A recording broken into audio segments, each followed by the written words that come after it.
Hey guys, tonight we're setting sail into the grimy, chaotic, and absolutely miserable world of historical pirates. And fair warning, you probably won't survive this. You might be picturing wild adventures, glittering treasure chests, and a talking parrot on your shoulder. But the truth? It's darker, smellier, and filled with more screaming than you signed up for. So before you get comfortable, take a moment to like the video and subscribe, but only if you genuinely enjoy what I do here. And drop your city and the current time in the comments. I love seeing who's up late with me. Now, dim the lights, maybe turn on a fan for that soft background hum, and let's ease into tonight's journey together. It starts with a mistake, or bad luck, or maybe just being in the wrong place when the wrong ship docks. You're probably a sailor already, working merchant routes or hauling cargo through the Caribbean. Life isn't good, but at least you've got a rhythm. But then, a shadow appears on the horizon. A black flag, or maybe just a ship that looks like it's barely holding together but still moves like it's possessed. You don't get a chance to panic before cannon fire slams into your hull. Splinters fly like razors. Your captain's sheen screams, and then they board. Pirates aren't gentle. They scream curses, wave rusty cutlasses, and fire pistols that smell like burning metal and gunpowder. You don't fight back. Most don't. You drop your knife, raise your hands, and hope. Maybe they'll let you live. Maybe you'll get lucky. But lucky means something different out here. The luckiest get press ganged, dragged onto the pirate ship, shoved below decks, and told their crew now, say goodbye to your old life. You've just been forcibly recruited into one of the most brutal jobs on Earth. They stripped you of your clothes. Those belong to the pirates now. You're handed a crusty shirt, some pants that barely fit, and a pair of boots that squish when you walk. You're now part of the crew, which mostly means scrubbing decks, taking orders, and never questioning the guy with the biggest hat. Some men beg to join, hoping for gold and freedom. You didn't get that choice. You're still shaking from the attack when someone smacks you on the back and calls you green meat. It's not a compliment. Your first night aboard is miserable. The ship rocks endlessly like it's trying to fling you into the sea. You sleep on a damp board in a room that smells like moldy bread and sweat. Someone near you is snoring so loud you think they might be dying. You're hungry, but you can't find the kitchen, because there isn't one. Just a guy called Cookie. Cookie boils random animal bits into something that smells like defeat. You're starting to realize this isn't an adventure. It's a trap. Historically, many pirates were forced into service this way, pressed into piracy after their ship was taken. A famous example is Captain Kidd's crew, many of whom claimed they were forced to join. Once aboard, refusing to participate wasn't much of an option. Saying no often meant being tossed overboard, or worse. And there was no polite resignation letter. The pirate life was for life, or until something sharper ended it. The pirate ship has its own rules, of course. Once you're officially in, you're expected to pull your weight, or else. There's no room for slackers or complainers. That one guy who moans too much. He's tied to the mast and whipped until his back looks like lasagna. You keep your mouth shut and your head down. You learn fast, or you suffer. And then there's the weird part. Despite the violence and chaos, pirate crews had a twisted sense of fairness. There was something called the Articles of Agreement, a kind of pirate constitution. Everyone got a share of plunder. Decisions were often made democratically. The captain could be voted out. It was like the worst job ever combined with bizarre workplace equity. Except your co-workers smell like dead fish and solve disputes with daggers. But don't get too hopeful. That share they promised you, it comes with a catch. You don't get anything until the next successful raid, and no one's promising when that will be. For now, you're just a body helping the ship limp through hostile waters, and trust me, those waters are full of things that want to kill you. Hurricanes, naval ships, other pirates. Even your own ship seems determined to fall apart beneath your feet. There's a saying aboard, the sea takes what it wants. The guy who teaches it to you is missing 2 fingers and has a tooth that whistles when he talks. You ask what happened to his fingers. Bad captain, he says, and leaves it at that. Not everything about pirate recruitment is completely agreed upon. Historians still debate just how common press ganging was. Some believe most pirates joined voluntarily, driven by desperation or enticed by the promise of freedom and loot. Others argue it was more often coercion, especially in the golden age of piracy, when men had fewer options and navies treated their crews like livestock. But in your case, voluntary it was not. You spend your days mopping, climbing, hauling ropes, and pretending you're not crying. You're hungry all the time. Someone coughs blood near your hammock. The ship rocks endlessly, and you start to dream of dry land. Not even a beach, just solid ground that doesn't sway like a drunk man. You catch yourself staring at the horizon, wondering what would happen if you just jumped. It's a dangerous thought, but it won't be your last, because this is just the beginning. You're officially a pirate now, and if you think it's going to get better from here, oh, you sweet, naive little landlubber. There's a moment, maybe a few days in, where it finally hits you. You're never going home. Not really. Not to your town, your family, your bed with an actual mattress. That's gone. Whatever vague notion of escape you had is evaporating fast. You're miles from any coast, surrounded by criminals and living in a drifting coffin. The pirate ship is your new universe now, and everything you once knew is as distant as the moon. The thing is, you hadn't realized just how attached you were to land. You miss the weirdest stuff, like walking in a straight line. Grass, birds that don't screech, the taste of fresh bread, even the sound of distant church bells, the sort of thing you used to ignore, now haunts your memory like a lullaby you can't hum right anymore. The ship rocks constantly, and your legs never quite adjust. You stumble into walls, trip over ropes, and at least once a day you swear the floor is moving just to mess with you. Spoiler, it is. You find out quickly that privacy is a myth. Everyone's packed together below deck, breathing the same sour air, sleeping shoulder to shoulder on creaky boards or hammocks that reek of mildew. Conversations are always happening. Arguments, groans, muttered threats, dreams yelled mid-sleep. You've never heard so much snoring in your life. And the air? It smells like old cheese left in the sun, with a whisper of wet dog and a bold splash of sewage. If hell has a scent, it probably took notes from a pirate ship. You try to make friends, or at least avoid enemies. There's Hey Guy Joe, who lost his eye in a bar brawl but insists it was a duel with a Spanish assassin. There's Knuckles, a hulking brute who collects other people's teeth. You don't ask why. And there's a guy called Whisper, who's always smiling and never says a word. He creeps you out. But it turns out you're the weird one for not having a nickname yet. That'll come, usually after something humiliating. Meal times are, let's call them formative. The ship's stores include salted meat that's more bone than flesh, hardtack biscuits with bugs baked in, and something that might have been pickled cabbage before it died. There's also rum, lots of rum, not to celebrate, but to numb. You learn fast that everyone drinks not for fun, but to cope. The rations are so foul you find yourself jealous of the rats. They look healthier than to most of the crew. Fresh water is rationed, and it tastes like rust and regret. Washing, don't make everyone laugh. You're not bathing out here unless you count the occasional rainstorm. And even then you have to fight 10 other guys for a decent soak. Your clothes haven't been dry since you got here. Your socks are a biological hazard. You start to itch in places you didn't know could itch. Welcome to the glamorous life of a seaborne outlaw. Here's a historical gem for you. Pirates actually had some of the strictest codes when it came to sharing supplies. Despite their reputations, many crews kept careful inventory and were ferocious about rationing. Wasting water could get you flogged. Stealing food, death. On some ships, you'd be marooned, left on a rock with a pistol and a single shot, just in case starvation got boring. So no, it's not a buffet of rum and roasted pigs. It's more like the world's most dysfunctional summer camp run by angry drunks with knives. And then there's the chores. Everyone pulls their weight. That includes cleaning the deck with sand and seawater, patching sails while balancing on swaying masts, and scrubbing out the bilge, the lowest part of the ship where all the liquid waste settles.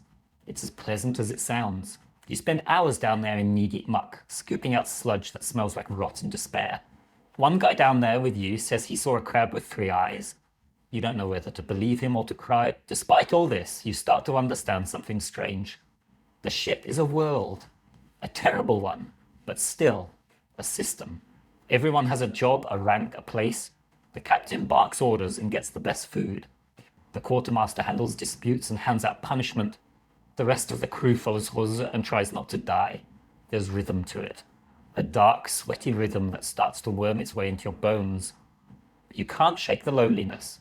Out here, time is slippery. Days blend into nights, and you sometimes forget what month it is. There's no calendar. No real routine, just endless ocean and a horizon that refuses to come any closer. You start counting the stars at night, naming them in your head.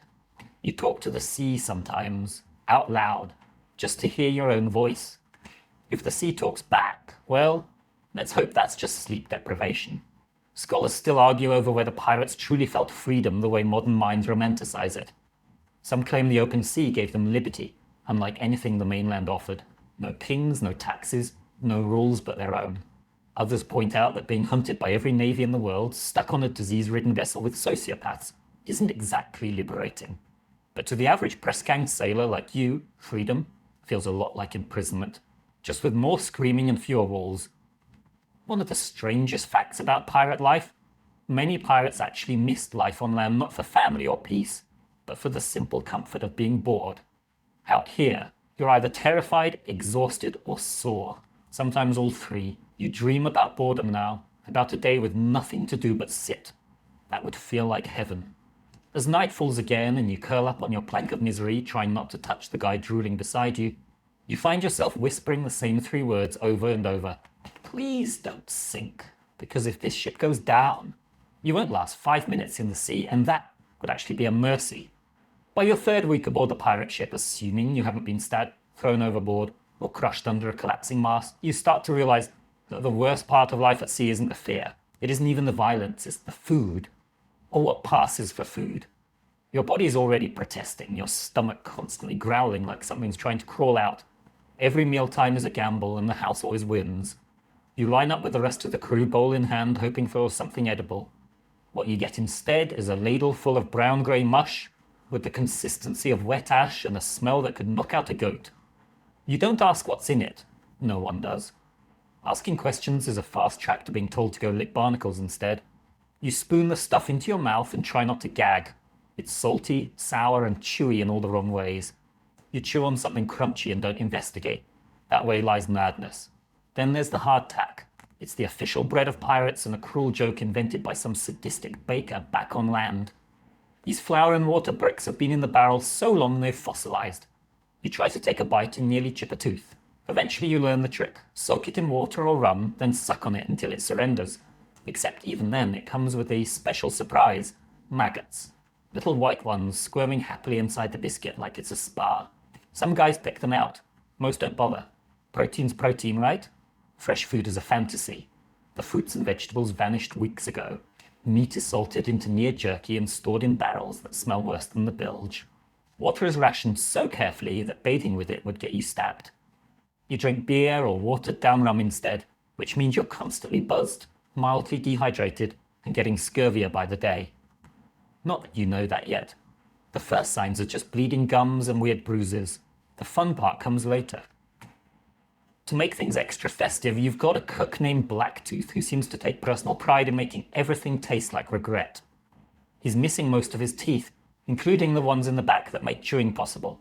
He uses a knife that looks like it was fished out of a volcano, and he seasons everything with something called ship spice, which is probably just ground up rope and sea salt. He grunts at you if you ask for seconds, and he'll throw a ladle at your head if you criticize his stew. It still might be the most stable relationship on the ship. Pirates historically had a very real problem with nutrition. Their diet was severely lacking in vitamins, especially vitamin C. Scurvy was practically a rite of passage. Sailors' gums would swell and bleed, teeth fell out, joints ached, and wounds refused to heal. In advanced cases, the flesh on their legs would blacken and rot, and yet many crews didn't even know what caused it. Some blamed sea air, others thought it was punishment from God. You just know that your teeth feel weird and your gums itch. That can't be good. And then there's the booze. Grog, they call it. It's a mix of water, rum, and sometimes citrus if you're really lucky. Spoiler, you're not. The purpose of grog is less about enjoyment and more about killing off the bacteria in the water. It does the job. It also gets people drunk enough to forget how miserable they are, which is apparently an unofficial survival strategy. The downside is that everyone is slightly tipsy all the time, which makes climbing rigging in high winds, let's say, eventful. You find yourself craving strange things. Apples, fresh bread, cheese. You dream about cheese, not even fancy cheese, just a sad little wedge of anything that didn't come out of a barrel. One guy starts talking in his sleep about buttered toast. You cry a little listening to him. Butter. What even is butter anymore?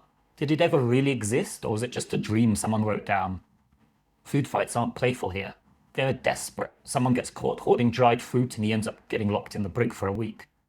You didn't even know the ship had a brig. It's basically a cupboard that leaks. And the rats there have tattoos. The thief comes out thin, twitchy, and missing half an eyebrow. No one talks about it. But everyone glances at the food barrels a little more suspiciously after that. There's a strange psychological shift that happens after enough bad meals. You stop seeing food as food. It becomes fuel, a grim necessity. You eat what you must and try not to taste it. You chew without enthusiasm, like someone clocking in for a shift they hate. The joy gets sucked out of it, replaced with calculation. Will this make me sick? Will I regret this? Can I keep it down? Now here's a fun fringe fact. Some pirates believed that eating rats could stave off starvation, and sometimes scurvy. Rats, after all, ate anything, including spoiled fruit that still had traces of vitamin C.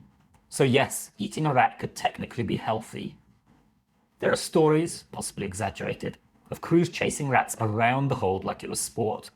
On really desperate voyages, they'd be considered a delicacy. You haven't seen anyone eat a rat yet, but you've definitely seen some people eyeing them a little too long. As if the food itself wasn't cruel enough, the preparation methods are also delightfully medieval. There's no stove, just a firebox set on bricks in the galley, when it's safe enough to use fire at all. On stormy days, you're stuck with cold hardtack and sour beer. On good days, you might get boiled fish, but good luck finding the fish that doesn't taste like seawater and sadness. Scholars still argue about how much pirate crews actually suffered from malnutrition, versus how much was exaggerated in sailor legends. Some accounts mention thriving crews full of healthy, bronzed rogues as feasting on fresh seafood. Others describe them as skeletal wrecks, with bloated limbs and sunken eyes. The truth probably lies somewhere in the middle, though right now you're definitely leaning towards skeletal wreck territory. And the irony, despite all this misery, pirates had it slightly better than Navy sailors. Royal Navy ships rationed even more tightly, and punishments were harsher. On a pirate ship, you might starve, but at least you can complain about it without getting whipped. Not that it helps. Tonight, you lie awake in the dark, your stomach doing gymnastics, trying to recall what a pear tastes like. Was it sweet? Juicy? Did it even exist, or are you imagining it? Someone nearby farts in their sleep. Another groans. You think about rats. You try not to think about rats. And once again, you whisper into the dark, please don't sink. At first, you thought the worst part of this floating nightmare would be the food, or maybe the constant threat of death by cannonball, but no, you were wrong. So deeply, horribly wrong. Because now your gums are bleeding, your breath smells like an open grave, and the left side of your jaw is pulsing like it's drumming out Morse code for kill me. You've got a toothache. And out here, that's basically a death sentence wearing a smile. There are no dentists on a pirate ship. No sterile tools, no reclining chairs with cheerful little bibs. What you do have is a guy named Gristle, who once helped yank a molar out to someone's skull during the storm using nothing but a rusted hook and a bottle of rum. He's now considered the ship's surgeon. Congratulations, you're in his care. He doesn't even ask what's wrong. He just squints at your face, mutters rots deep, and starts warming a pair of iron tongs over a candle.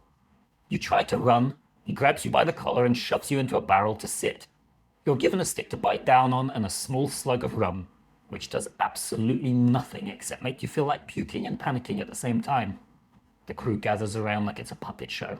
You scream before the tongs even touch you. Gristle isn't gentle. He yanks, twists, then yells, "Hold him!" when you flail. There's a cruncher pop, and the pain's so white hot it feels like lightning got lodged in your skull. Tooth problems were absurdly common at sea. All that hardtack and no real hygiene meant pirates' mouths were rotting disasters. Cavities festered, gums swelled, infections spread. There are journals from the time describing black mouths and jawworms, which sound made up but sadly aren't. The standard solution? Yank it out and hope for the best. Anesthesia, if it existed, was usually just rum and pressure applied to your chest so you didn't flail too hard. Occasionally people died from shock or blood loss. You're lucky you only passed out for a bit and woke up with one less tooth and the taste of iron in your throat. But that's just the appetizer. The real horror comes a few days later when fever sets in. You're shaking, soaked in sweat, and your jaw has ballooned into a grotesque lump. The infection didn't leave, it just went deeper. Now it's creeping toward your brain, whispering sweet nothings of death and delirium. Someone says it might be blood poisoning. Someone else says you're cursed. No one offers an actual cure. You lie in your hammock, mouth swollen, drooling and muttering to yourself. And honestly, you're kind of impressed you made it this far. If it's not the teeth that get you, it'll be the limbs. See, pirate life is physically brutal. Every day you're pulling ropes, climbing rigging, lifting barrels and swinging onto decks during raids. All that action means injuries. And out here, injuries turn ugly fast. A twisted ankle, good luck walking, a splinter in the wrong place, that could fester into an abscess the size of a crab. And then there's the big one, amputation. Lose a finger or a hand, and you're still considered lucky. Lose a leg, and now you've got a nickname and a permanent limp, assuming you live through the sawing. Yet your first amputation showed 2 weeks later. A cannon misfires during a practice drill and blasts a guy's arm into spaghetti. He doesn't scream at first, just stares at the dangling mass of bone and flesh like it betrayed him.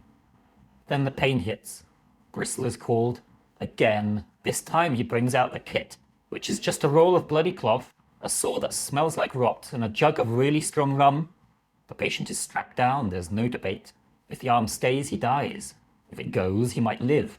That's the whole decision-making process. No second opinions. The crew gathers again. You don't want to watch, but somehow you do. The saw goes through the muscle with a wet, crunching sound, and the screaming is so raw it echoes through your spine. When it's over, Gristle throws the limb overboard and wipes his hands on his pants. The man survives. Barely. He wakes up sobbing, then laughing. They're not sure which is worse. Historically, surgery at sea was a grim affair.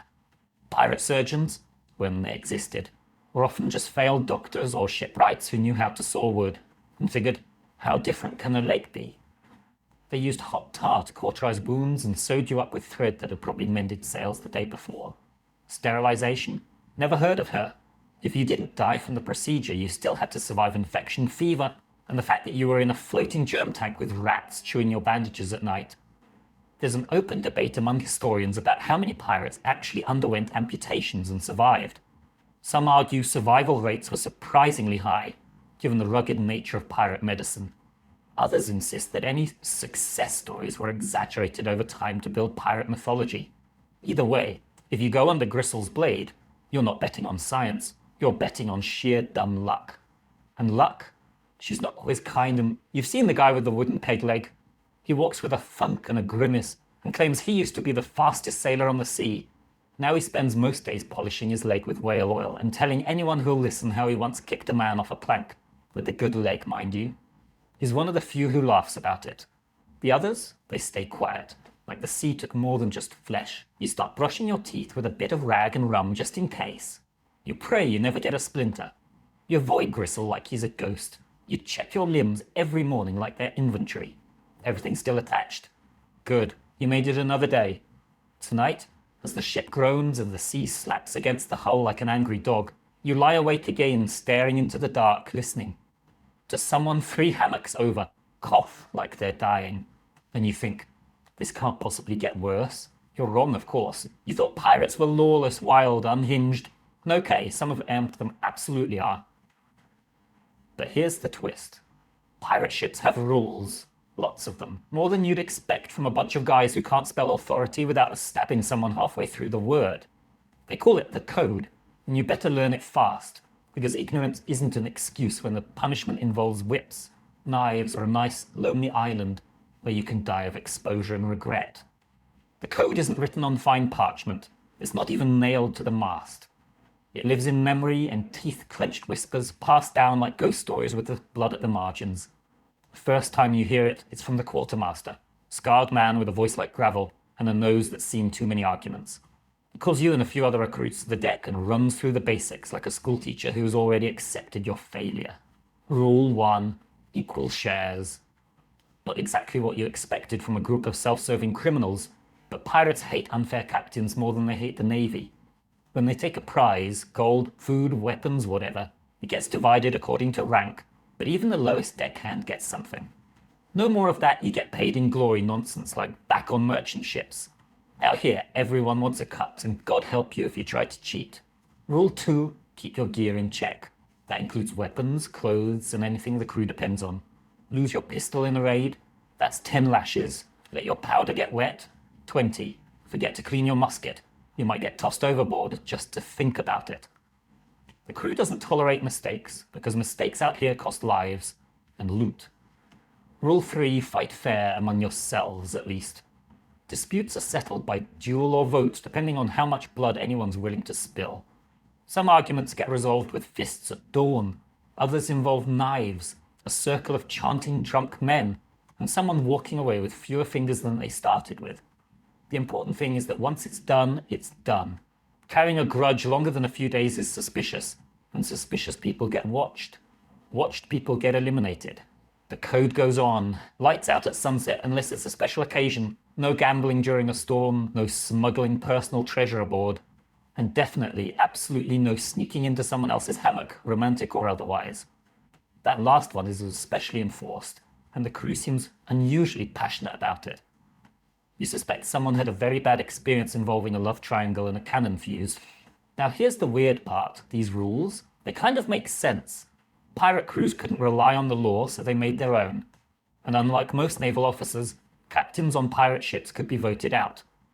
If the crew lost confidence, they held a vote and picked someone new, usually the guy who looks scariest with his shirt off. It's rough, but weirdly democratic. Historically, this system wasn't fantasy. Real pirate codes, like those of Bartholomew Roberts or Black Bart, were shockingly detailed. They covered conduct, loot division, punishment, even what music could be played on board. Some codes banned gambling entirely. Others required everyone to keep their cutlasses sharp at all times. The idea was to maintain order, not out of morality, but out of sheer survival. An undisciplined crew was a dead one. But here's where it gets dicey. Enforcement of the code? That's up to the mood of the ship. One day someone drops a dagger and gets a warning. The next, someone forgets to clean a cannon and ends up lashed to the mast with their back looking like shredded sailcloth. Justice here is more like a storm, random, loud, and full of things flying through the air. One guy, young, maybe 17, gets caught pocketing a silver spoon after a raid. A spoon. The captain doesn't even blink. He orders the boy to be tied up and whipped 12 times in front of the whole crew. The kid doesn't cry, he just grits his teeth and takes it, blood running down his back like spilled wine. Afterward, he's untied and given a piece of cloth to bite on. Don't do it again, someone says, like that's going to help. You don't sleep well that night. Punishments vary wildly, the lash is common. Flogging leaves scars that never fade and sometimes kills, but there are worse fates.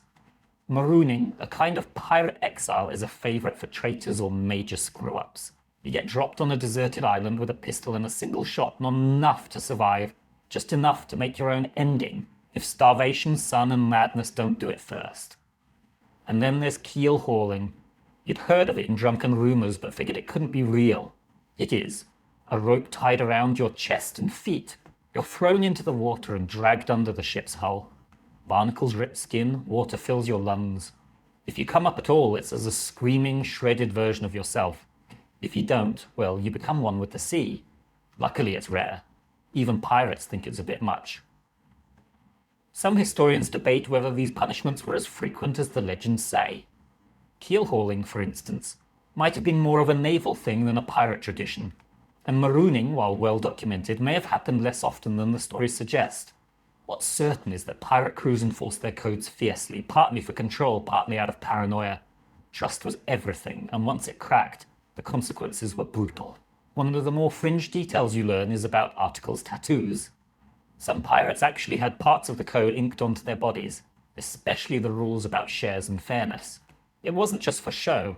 If someone died in battle, their tattooed rules could help settle disputes over loot, or at least give someone something to read while looting the corpse.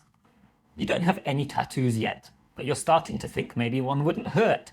Just something small. Maybe, don't steal spoons. But oddly enough, the longer you live under the code, the more it warps your sense of justice. You start seeing things less like right or wrong, and more like smart or stupid. Morality gets blurry. Survival, on the other hand, sharpens like a knife. You do what keeps you breathing and hope your name never gets called when punishment rolls around. Tonight you hear whispers about a man planning to jump ship. Not during a raid, just in the middle of the night, when he thinks no one's watching. He's sick of the code, sick of the food, sick of the noise. You don't know if he'll do it, but you lie awake anyway, wondering what happens if he does. Would they chase him down? Would they shoot him as he swam? Or worse, would they let him go and pretend he never existed? Either way, you're starting to realize, out here, freedom is just another word for following very specific rules or dying horribly. And tomorrow, there will be more rules to learn, and more people failing to follow them. You wake up to screaming, not panicked, not terrified, more like two drunks arguing about whose turn it is to shovel filth out of the bilge. It's still dark, probably just before dawn, and the air below deck is thick with sweat, old grog, and the unmistakable sour tang of unwashed bodies. You roll over and nearly tumble straight into a puddle of what you hope is spilled rum. Another day in paradise. There's no privacy on a pirate ship, none. Everyone sleeps, eats, pukes, and argues in the same cramped space. The smell is biblical. It clings to your clothes, your skin, your hair. You wash in salt water when you can, but that doesn't do much beyond moving the filth around in new creative patterns. There's a reason pirates don't wear white. They'd look like moldy cheese after a week. And your crewmates, oh, they're a delight. A full cast of misfits and sociopaths, each more disturbing than the last. There's Rat-Faced Pete, who keeps dead seagulls in a crate for luck. There's Sissy Jack, who talks to his belt like it's a person. And there's Old Brody, who once pulled out his own tooth with a hook, and now keeps it on a string around his neck like a trophy. You avoid them when you can, but there's nowhere to hide on this floating coffin. Eventually someone will corner you and start rambling about sea monsters, or how the moon is plotting against them. These aren't movie pirates. They don't sing sea shanties with perfect harmonies. They wheeze, they bicker. They cough blood and argue over dice games made up on the spot. Many of them are criminals who are too awful even for land. Murderers, deserters, and drunks who got kicked off other ships. And now they're your co-workers. Your very armed, very unstable co-workers. One night you hear a thud in the dark. A fight over a missing knife. Someone ends up with a broken nose. The next morning it's like nothing happened. Except the blood's still on the floor and one guy's now missing half an eyebrow. Conflict is constant. Fights break out over stolen rations, cheating at cards, someone snoring too loud. You learn to sleep with your boots on and your knife under your hammock. Not that it would help much. Historically, pirate crews were a mixed bag of humanity's worst impulses. You would get ex-Navy men, escaped slaves, failed farmers, and thieves from every continent. Ships like Blackbeard's Queen Anne's Revenge were said to be floating Tower of Babels, with up to a dozen nationalities crammed into one rotting hull. Communication was mostly shouting and gestures, with a bit of shared profanity thrown in. If someone didn't like you, they didn't bother with gossip, they just made sure you slipped on the wet deck during the next storm. Yet somehow, despite all the madness, the crew functions. They sail the ship, they prepare for raids, they haul supplies, load cannons, and keep the ship moving. It's not order, it's survival instinct. Everyone knows that if the crew collapses, the ship sinks, so the rage and chaos get channeled into a strange sort of rhythm. You grow used to the screaming, the sudden bursts of violence, and the silent, grim camaraderie that follows. You may not like each other, but you all want to stay alive, barely. Here's something extra weird. Some pirates actually preferred life at sea because of this chaos. They like that nobody asked about your past, that you could be a nobody one day, and the guy needing a raid the next. If you were tough, ruthless, and loud, you earned respect, regardless of where you came from. There were even cases of black and indigenous pirates being treated as equals, at least more equally than on any land-bound society at the time. Not out of kindness, mind you, but practicality. Everyone pulls rope the same way when you're trying not to die. Still, there's a fringe belief among some sailors that the ship chooses who stays, that it eats the weak and keeps the wicked. A man who can't hold his liquor, who pukes at the sight of blood, who cries during storms, is not long for this world. The sea wants hard men, or at least ones who can fake it. And some nights, lying in your damp hammock listening to someone cough their lungs out across the room, you wonder which one you are. One day you get paired with someone on deck duty, a guy called Elias. He's quiet, probably too smart for this life. He shows you how to tie a proper bowline and how to judge wind shifts by watching the sails flutter. He smells like old salt and bad choices, but he doesn't talk to his shoes or carry seagull bones, so you latch on. It's the closest thing to friendship you've found here. Elias tells you stories about a ship that went mad and sailed in circles until the crew starved, about a ghostly vessel that sails only in moonlight and sinks anything it touches. You don't know if he's lying or just trying to scare you, but his voice is calm and low, and you don't mind listening. He tells you the only way to survive is to be useful and be invisible. Not too good, not too lazy, just there. A face no one remembers when the knife comes out. That night you dream of being thrown overboard, not during a storm, just casually, like someone taking out the trash. You wake up drenched in sweat, and you can't tell if the moisture came from the sea air or your own panic. There's an ongoing scholarly debate about how much internal violence actually occurred on pirate ships. Some argue that the chaos is overblown. Crews had to function, after all. Others believe the tension was constant and explosive, only managed through the looming threat of violent reprisal. What's certain is that these weren't merry bands of freedom-loving rogues. They were volatile, desperate, and tightly wound. The kind of men who'd stab you for looking at their hammock too long. You've started counting the days, not because you think rescue is coming, but because you want to know how long you've lasted. It's your badge of honor now. Another day survived in this floating cage of screaming, coughing, and threats muttered through broken teeth. You've gone from hopeful to hardened, from passenger to prisoner to something else. And somewhere deep in your bones, a question forms. You whisper it at night, when you're sure no one can hear. Am I one of them now? You barely sleep anymore. Not because the shit is loud, though it is, or because your hammock smells like a goat died in it, though it does. It's the night watch. Everyone's got to take a turn, and your turn comes more often than you'd like. You learn pretty quickly that night on a pirate ship isn't peaceful or quiet. It's teeth-gritting, nerve-grinding, eyes straining in the dark paranoia. It's you and a flickering lantern surrounded by the kind of blackness that makes you doubt your own shape. You're posted near the aft deck with a musket that might fire if you beg it. The lantern beside you swings with the rhythm of the waves, casting warped shadows across the rigging. The ship creaks and groans, a symphony of wood protesting its own existence. And then there's the sea itself, lapping, slapping, whispering against the hull. Sometimes it sounds like laughter.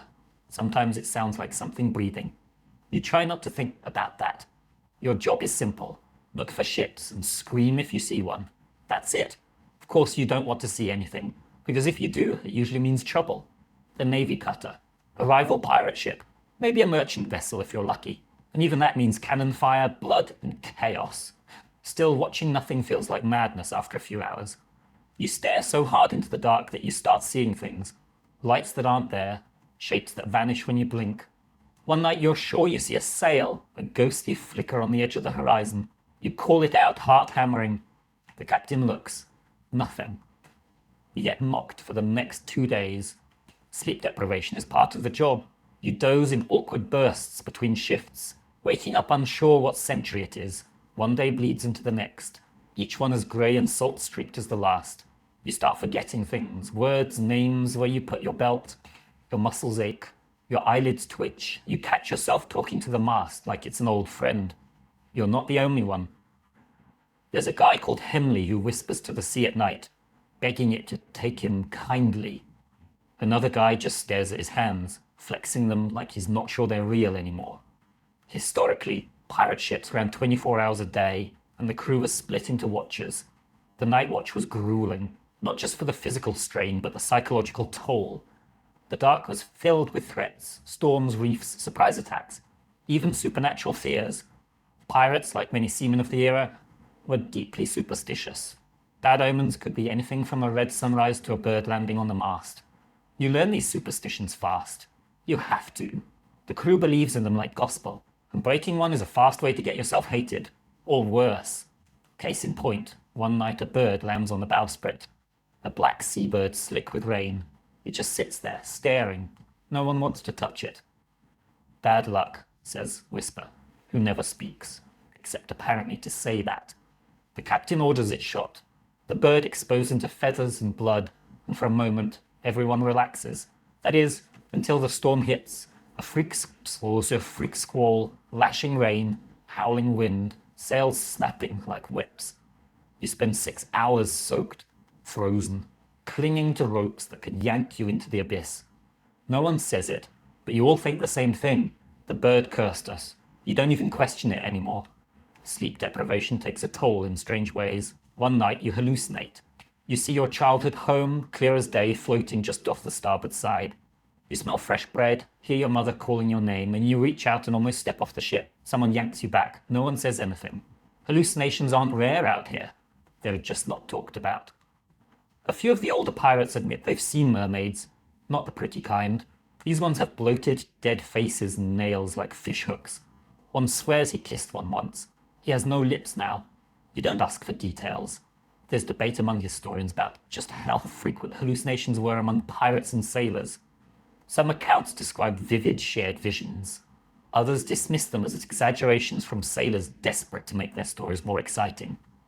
But given the mix of bad nutrition, lack of sleep, constant fear, and potent rum, it's a wonder more pirates didn't completely lose it. Out here, reality gets slippery. And when you're alone with nothing but sea and stars, your brain fills in the blanks with whatever nightmares it can dig up. You start to understand why pirates believe in monsters. Because something about the sea feels alive. It moves under you, whispers around you, punishes you without warning. You stare into it long enough and it stares back. Elias tells you about the sea eyes, a feeling that the ocean is watching. Sometimes, he says, it looks up at you and decides whether you're worth keeping. You laugh, then you realize he's not joking. One night, you're paired with Elias again. The two of you sit side by side, passing a bottle of grog and pretending not to be scared. He tells you about a time he saw a green light on the water, just a flash, and then a sailor next to him was gone. No splash, no scream, just gone. Sometimes the sea takes one, he says, so it doesn't have to take all. You shiver, and it's not from the cold. You wish for sleep, but when it comes, it's not kind. You dream of sinking, gasping, clawing, screaming, of your body tumbling through black water while things slither past your ears. You wake up gasping, your hands gripping the hammock like you're still drowning. Someone nearby farts. The spell breaks, but the terror lingers. The night watch becomes a part of you. Your eyes adjust to the dark. Your hearing sharpens. You can tell who's sneaking grog from 10 feet away. You can tell when the weather's about to shift just by the tone of the creaking wood. You become, in a strange way, a creature of the night. Always alert, never rested, half real, half boom. Ghost. One of the more fringe facts you pick up is that some pirates believed their souls were tied to the stars, that if they died at sea, their spirit would rise and become part of the night sky. It's a comforting idea in a bleak, haunted sort of way. You start to look at the stars differently, not just as points of light, but maybe as people who'd had enough. Maybe someday you'll be up there too, just a pinprick of light over a cold, endless sea. But for now, you're still here, still watching, still blinking into the black, praying that you see nothing at all. Morning hits like a slap. You're only halfway through a restless nap when someone yells, "All hands!" and the deck becomes a stampede. You swing out of your hammock, groggy and sour, boots hitting the boards before your eyes are even open. The sky is dark, thick with clouds, and the wind has that sharp edge, like it's looking for someone to shove off a ledge. That someone, of course, is probably going to be you. It starts slowly, a groan from the rigging, the sails snapping too hard. The ocean, already never calm, takes on a new kind of rhythm, one that churns rather than rolls. The bow rises a little too high, then drops a little too fast.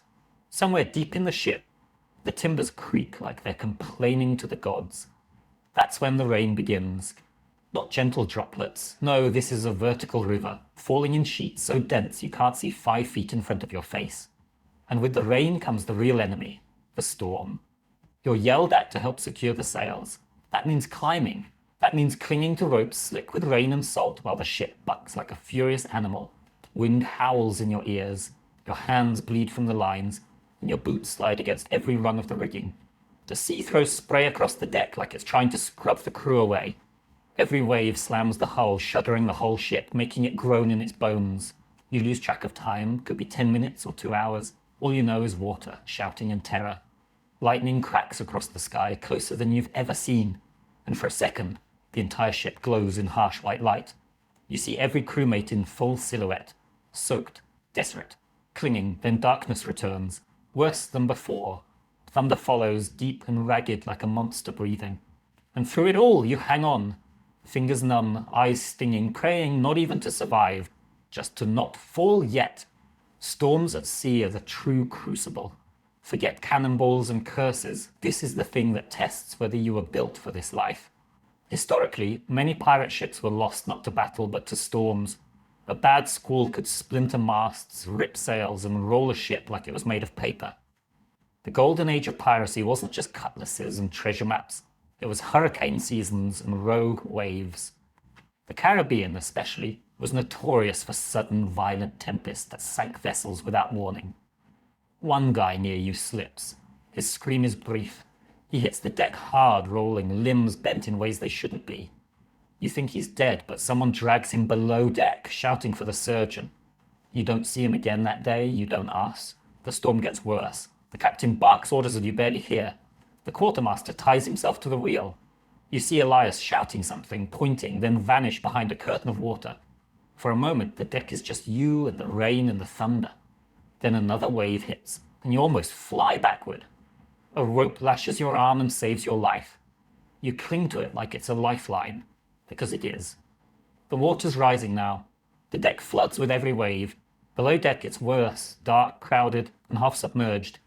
Barrels float like bobbing coffins. The bilge is overflowing. Men scramble to pump water out, but it's a losing battle. Someone starts throwing cargo overboard, trying to lighten the load. You toss 2 crates yourself, not even checking what's inside. Could be gold, could be biscuits, doesn't matter. It's dead weight now. Eventually the storm begins to pull away, slowly. Like a beast losing interest in its meal. The rain eases, the wind slackens. The waves settle from monstrous to merely miserable. The sky remains dark, but it's no longer trying to tear you in half.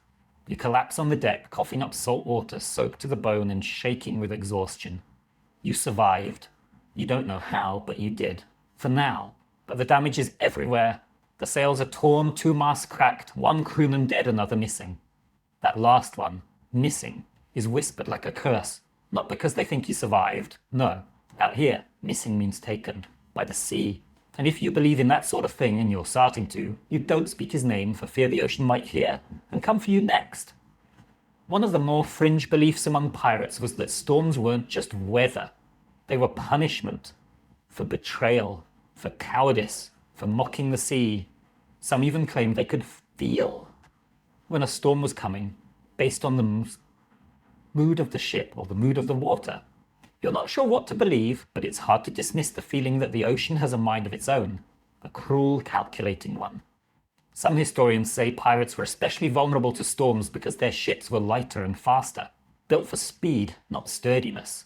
Others argue that pirates were skilled navigators and storm dodgers, masters of reading wind and wave, but either way, even the best ship couldn't always win against nature's wrath. Storms didn't discriminate. Rich, poor, pirate, navy, they took who they wanted. After the chaos comes the work, hours of repairs, climbing back up to patch sails, securing cracked beams, hauling drenched supplies back into storage. No one rests. Not really. You move like ghosts, drenched and grim, eyes hollow. The man who died is wrapped in canvas and weighted with stones. There's no ceremony. Just a nod, a lift and a splash. The sea gets what it wants. Again. You finally sleep that night, if you can call it that. It's more like collapsing into unconsciousness, your body too drained to dream. You wake up hours later with your fingers still curled into fists, nails digging into your palms like you were still gripping the ship even in your sleep. And here's the kicker. No one thanks you. No one praises you for surviving, for climbing, for hauling, for not dying, because everyone else did the same, or didn't. This is just another part of the job, another nightmare you don't get a medal for. Out here, surviving a storm doesn't make you special. It just means you're still useful. So you stagger back to your duties with the rest of the half-drowned, half-broken crew. You eat something bland and terrible. You scrub the deck because there's always blood and grime to be cleaned. You refill the water casks. You try not to look at the empty hammocks. And as the wind picks up again and the horizon starts to ripple in that particular way, you catch yourself whispering a new kind of prayer. Not today, not again, please, not again. You don't really notice it at first. Your nose adjusts so fast you almost forget what clean air ever felt like. But then the ship docks near a port just briefly, and someone opens a cask of actual oranges, and suddenly your whole body remembers what normal smells like. The citrus stabs you in the face like a memory, and that's when it hits you. You stink. Everyone stinks. The ship's thing stinks. Everything on this floating hunk of death creaks in a way that feels permanent. It's not just the sweat, or the mildew, or the fact that no one's bathed in weeks except during rainstorms when they strip off their shirts and laugh like madmen, is deeper than that. The ship smells like 1,000 sins baking in the sun. Rancid fat, unwashed bodies, rotting food, stale grog, dried blood, and something sweetly sour that you can't identify, and definitely don't want to. Every surface is sticky, every fabric greasy. You touch a rope and your hand comes away smelling like salt and dead dreams. Below deck, the air is unbreathable. You have to duck your head, stoop like you're walking into a crypt, and squeeze between hammocks, swaying like meat in a butcher shop. It's hot, even when it's cold. Damp, even when it's dry outside. You learn not to breathe through your nose. That's a rookie mistake. You breathe through your mouth, shallow and careful, and you pretend you're not inhaling 50 other people's exhalations. People try to help themselves, barely. Some chew cloves if they can steal them. Others wipe their pits with rags soaked in vinegar, which honestly smells worse than sweat. There's one guy, bless him, who found a crushed flower petal on short sleeve and now tucks it behind his ear like he's some kind of perfume merchant. He still smells like a corpse marinated in rum. But hey, points for effort. You've stopped noticing your own stench. That's the worst part. You can't tell if your socks smell like mildew or just sadness. You sleep in the same clothes you worked in, bled in, threw up in. You can't even be sure what color your shirt used to be. Yellow? White? It's grey now, stained with everything the sea has to offer. Your boots are permanently damp. You don't even want to think about what's growing in them. One day, the ship passes close to another vessel, and you actually hear someone on the other deck gag. "By God, what is that?" they yell, covering their face with a kerchief. Your crew laughs. It's a badge of honor to them. You, though, you start to feel like your skin has become part of the ship. But maybe the stench isn't just on you, it's in you. Like the ship's infected you cell by cell. Historically, ships were hygiene disasters. Fresh water was limited, soap was rare, and sanitation didn't exist. Pirates sometimes did better than Navy sailors, if only because they spent more time ashore and were less bound by strict routines. But that didn't stop the spread of lice, fleas, and disease. Your body is a war zone now. You itch constantly. You've scratched your leg raw more than once. One guy found a worm in his sock. Not a leech, a worm. You pray it never happens to you. You haven't properly defecated in private since your first day aboard. The toilet, if you can call it that, is a plank extended off the back of the ship with a rope to hold onto. You crawl out there, praying the ship doesn't jolt, pants around your ankles, wind howling, sea beneath you like a giant mouth. It's terrifying. One wrong move and you're food for sharks. Sometimes you hold it for days just to avoid the trip that, of course, leads to its own horrors. Constipation, gut pain, gas that makes everyone around you threaten murder. One crewmate, Jory, brags he once spent 5 minutes on the plank in a hurricane. Says it was spiritual. You suspect he's got brain damage. And the smell isn't just bad, it's dangerous. Infection fester in damp wounds. Mold grows in clothes that never dry. Rats thrive below deck, feeding on crumbs and anything soft. Someone swears they saw a rat crawl into a hammock and nibble on a sleeping man's ear. He woke up, apparently, and tried to chew the rat back. You can't verify that story, but nothing would surprise you at this point. Fringe fact for you, there are recorded tales of ships being so rank that ports refused them entry. In the Caribbean, some port authorities demanded bribes just to let pirate vessels dock, partly because of their notorious reputations and partly because of their unbearable stench. You always thought that was exaggeration. Now you know better. You wouldn't let yourself into port if you were in charge. There's a scholarly debate over whether pirates had better hygiene than the average Navy crew. Some argue they did. Less formality meant more frequent dips in the ocean, more access to fresh water from stolen supplies. Others say it's wishful thinking. Life at sea was disgusting, period. And pirates weren't exempt. They just might have had more fun while rotting alive. And here's the grossest part. Sometimes the smell saves your life. You can sniff out infection before it hits hard. You recognize the rank musk of fevered sweat, the metallic tang of blood from a fresh wound, the sour milk reek of pus. You know when someone's dying by the way the air thickens around them. Your nose becomes a survival tool. Horrifying, yes, but useful. You find yourself fantasizing about just at a bar of it, maybe two. You imagine scrubbing your scalp until your fingernails come away clean. Imagine stepping into a bath so hot your skin turns red and coming out smelling like something other than despair. One day, a crewmate finds a bar of soap hidden in a crate from a recent raid. He holds it up like a relic from a lost civilization. Then, in full view of the crew, he eats it. Thought it was cheese, he says. No one even flinches. Tonight, as the wind shifts and the smell of bilge and sweat wafts through the narrow passage where you sleep, you lie with your arm over your face, trying not to breathe too deeply. Someone farts 2 hammocks over. Someone else coughs a thick, phlegmy cough. The guy next to you mumbles in his sleep, "Please don't rot yet," over and over. And you think, I'd trade all the gold in the Caribbean for a clean shirt, dry boots, and 15 minutes in a bath. You know you'll get none of those, but still, you hope. You'd think the worst part of pirate combat would be the fear, the panic, the yelling, the chaos. And yeah, that's all bad. But what really gets you is the confusion. You imagine sword fights being elegant and cool, graceful moves, witty quips, maybe a flashy spin or two. Nope, not here. Combat aboard a pirate ship is a screaming, filthy pile of limbs, smoke, blood, and bad decisions. It's fast, it's loud, and it smells like burned powder and wet intestines. It always starts the same way. A ship spotted on the horizon. A tense moment while the crew squints at the sails and guesses, merchant or military. If it's a merchant, you might live. If it's navy, well, sharpen your blade and kiss your lucky charm. The captain calls for silence. Everyone crouches, hides, waits. You slip behind a barrel, heart hammering, palms slick. The order comes, raise the black. The Jolly Roger goes up, snapping in the wind. Sometimes that's enough. A lot of merchant captains will just drop their sails and surrender. Better that than face a horde of sea-drenched lunatics with pistols and wild eyes. But when they don't surrender, the cannons start. The noise is indescribable. You feel it in your bones more than hear it. A deep, concussive boom that shakes the whole world.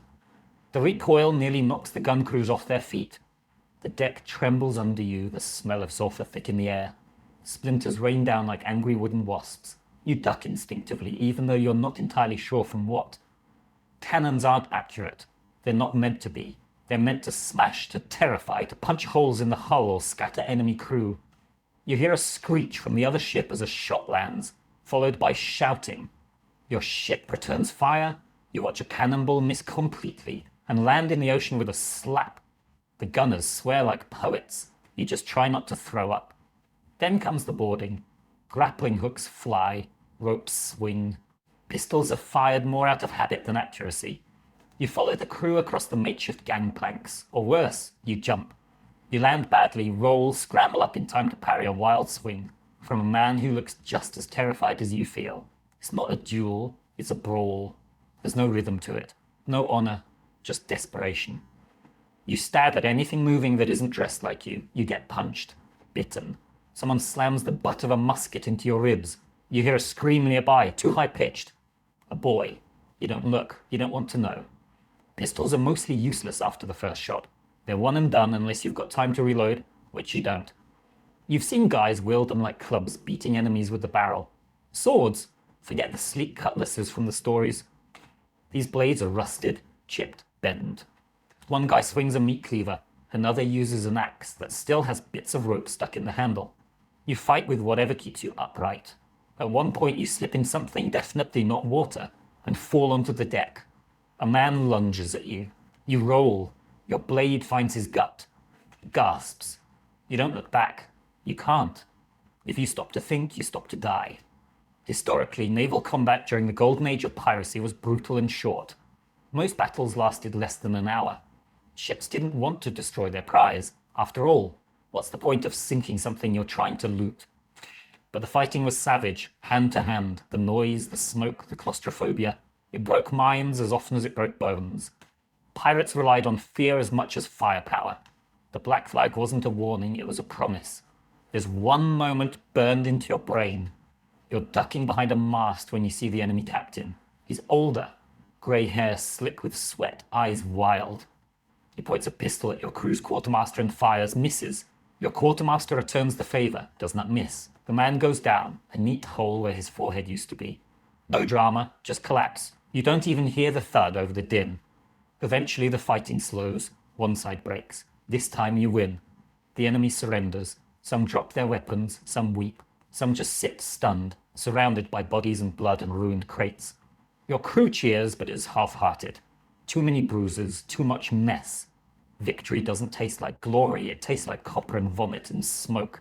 And now comes the worst part, the looting. You help carry crates, sugar, rum, and maybe some gold if you're lucky. More often it's spices or tobacco or cloth. The injured are dragged aside, the dead are tossed unceremoniously into the sea. There's no time for mourning, no energy.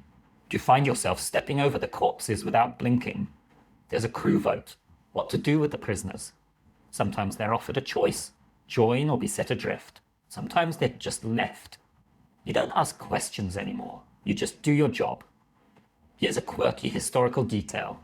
Pirates often tried to avoid full-blown combat if they could. It was expensive, risky. Many relied on sheer intimidation, the flag, the rumors, the reputation. Blackbeard of Darsus himself would tie lit fuses into his beard to look like a demon rising from the sea. But when intimidation failed, things got ugly fast. You've now seen firsthand what ugly means. There's still debate among historians about how common combat actually was. Some argue it was rare, that most pirate ships won their prizes without a fight.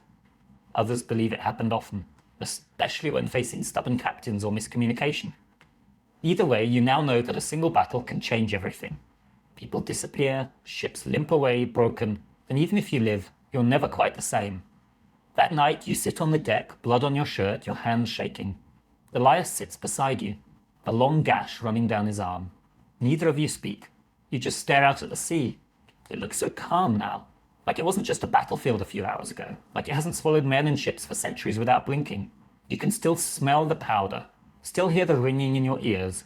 You touch the hilt of your sword and realize your hands won't stop trembling. You survived your first real fight. You don't feel heroic, you feel hollow. The smell of powder hasn't faded when you're summoned to the main deck the next morning. Your arms still ache from looting, your ribs feel bruised from where someone rammed into you with a musket butt, and your stomach churns with leftover fear. But none of that matters. There's another ship on the horizon. The spyglass confirms it. Sails wide, hull deep, likely loaded. You're not even fully done cleaning the blood from your last raid, and now the crew is preparing for another. This is the rhythm of pirate life, feast or famine. Either you're floating through empty waters eating moldy biscuits and playing dice for buttons, or you're chasing down ships like a pack of rabid wolves, hoping that they're full of sugar, coin, or at least something edible. The new target is bigger than the last, which could mean two things, more treasure or a worse death. The crew starts working the sails. There's tension in the air, not fear, not quite, more like hunger. The kind that lives in the belly and the bones, gnawing. Pirates don't raid for fun, not really. They do it because it's how they eat, how they stay afloat, how they avoid becoming the ones being plundered. You're caught up in it now. You've stopped thinking of yourself as a hostage. Somewhere along the line, you became part of the hunt. This new ship sees you early. The Jolly Roger goes up, but they don't stop. Instead, they start turning, running.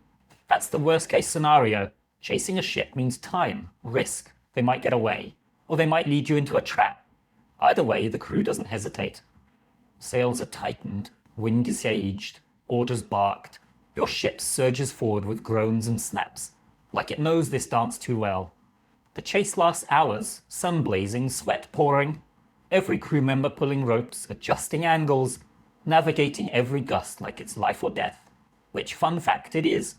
You lean over the rail at one point, watching the sea whip past in streaks of white and blue. That's when you hear it, the distant boom of cannon fire. They're not waiting for boarding this time.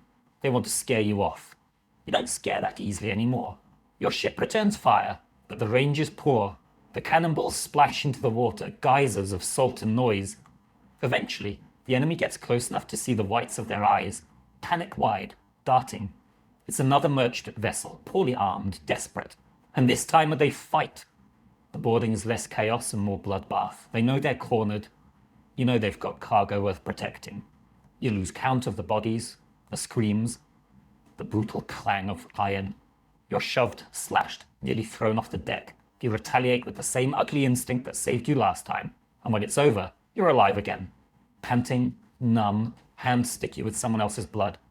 The cargo hold of the merchant ship smells better than anything you've experienced in weeks. Spices, molasses, even a barrel of lemons. Honest to God, lemons. The crew cheers. It's not gold, but it's survival. It's enough to buy another few weeks of not starving, not mutinying. Your quartermaster smiles with his teeth, what's left of them, and mutters something about a good haul finally. You're too exhausted to smile back. Here's where it gets complicated. After a battle like this, the loot gets divided. Shares are calculated, the code followed. The captain gets a double portion. So does the quartermaster. Specialists, like the gunner, the carpenter, the surgeon, get slightly more than regular deckhands.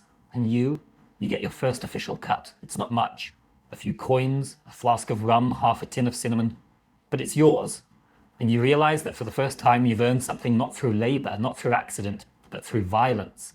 Historically, the promise of shares was one of piracy's most attractive perks. Unlike Navy ships, where you might work for years without pay, pirates split the spoils after every successful raid. It was risky, sure, but for many, especially the poor, desperates, or enslaved, it offered a taste of control. Even if that control came with a saber and the constant threat of death. You learn in the days that follow that the spoils of a raid are only part of the reward. There's also status. Survive enough fights, and people nod when you pass. They stop calling you new meat. They invite you to sit in the shade instead of making you swab the deck twice. Elias claps your shoulder and calls you a proper dog of the sea. You don't correct him. But the flip side of success? Complacency. The ship grows fat with loot. The crew grows loud with drink. Fights break out over stupid things. Whose hammock is whose? Who stole whose dried figs? You spot one man threatening another over a spoon. A spoon? The energy shifts from grateful to greedy, and you start hearing whispers. Not about enemies, but about each other. You catch wind of a plot. Maybe not serious, but loud enough to reach the captain's ears. The group thinking they deserve a larger cut. That the captain's holding back. You don't get involved, but you start sleeping with your blade a little closer. Because the worst fights on a pirate ship don't happen between enemies. They happen between brothers. This is the rotten core of piracy. It's not just the fear of the navy or of drowning, it's the knowledge that even in victory, you're never safe. You sail with killers, and trust is always conditional. If the gold runs low, if the food spoils, if the next ship escapes, you might be the next one with a blade between the ribs. And yet, you don't leave. Not that you could. But even if you could jump ship right now, you wouldn't. You're in too deep. You've tasted what it means to win something with your own two hands, even if those hands are stained. You've seen the faces of the men who called you useless now nod in respect. You've held treasure and felt that strange hot satisfaction in your chest that says, I earned this. You don't know what that says about you. Here's an eerie fringe fact for you. Some pirates used to keep mementos from raids, not loot. Something weirder. A splinter from a sunken ship. A gold tooth pulled from an enemy. One guy supposedly carried a cork from the rum cask that cracked during his first boarding, calling it his lucky plug. You find yourself looking at the hilt of your sword, wondering if this is now your memento. If this stained chipped blade means something now. If you mean something now. That night there's a feast of sorts. Spices from the raid are dumped into a massive pot of stew. Someone plays a battered fiddle. The crew drinks, laughs, howls. You sit on a barrel staring at your tin of cinnamon, debating whether to trade it for a dry pair of socks. You don't. You clutch it like a medal. You survived another raid. You made a little profit. You didn't get stabbed. You even got to eat something that didn't taste like barnacles. You should be proud, but all you feel is tired. You wake to shouting, but it's not the usual kind. No drunken brawl, no barking orders from the captain. No gaggle of grog-soaked idiots arguing over dice. This shouting is sharper, colder, low. Urgent tones passed around the deck like poison. You pull yourself up from your hammock, bones still sore from the last raid, and catch the word that always means trouble. Mutiny. It's whispered at first, then louder, more confidently. You hear it from Brody, who usually talks to his belt buckle. You hear it from Rat-faced Pete, who hasn't bathed in living memory. Even Elias gives you a look, tight-lipped and tired, that says something's happening. You already know the rule. When people start going hungry or think the loot's being unevenly split, the knives come out. Not for the enemy, but for each other. The current captain, Boone, a man built like a tank with a voice like thunder, has led a dozen successful raids. But that doesn't matter now. Word is he skimmed off the top of the last haul, kept a few coins tucked away for himself. Maybe took a barrel of rum nobody noticed. Maybe. The thing is, you should have noticed someone would notice. Pirates don't forgive thievery, especially not from their own. The quartermaster, Grimharrow, isn't helping. He's supposed to be the balance, the voice of the crew, the guy who keeps the captain honest. But lately he's been less voice and more whisper. Rumour says he's in on the theft. Or worse, planning a betrayal of his own. Whether it's true doesn't matter. Once the seed's planted, it spreads. And on a pirate ship, trust is worth less than dry socks. Historically, mutinies weren't rare in pirate life. You might think pirates were all about chaos and anarchy, but in truth, their ships ran on a delicate, violent democracy. If the captain lost the confidence of the crew, he could be voted out or thrown overboard. Sometimes they just marooned him on the nearest spit of sand with a bottle and a single bullet. Other times, they let the sea decide. Boone might be next. You don't want to pick a side, not because you're noble, you're just tired. But staying neutral on a ship where everyone is armed is like swimming with sharks and hoping that they respect your boundaries. So you listen, you watch, you fake interest in every conversation. You nod when someone complains about the captain, but you don't agree. You laugh when someone jokes about accidental drownings, but not too hard. You keep your hands clean, or at least clean enough.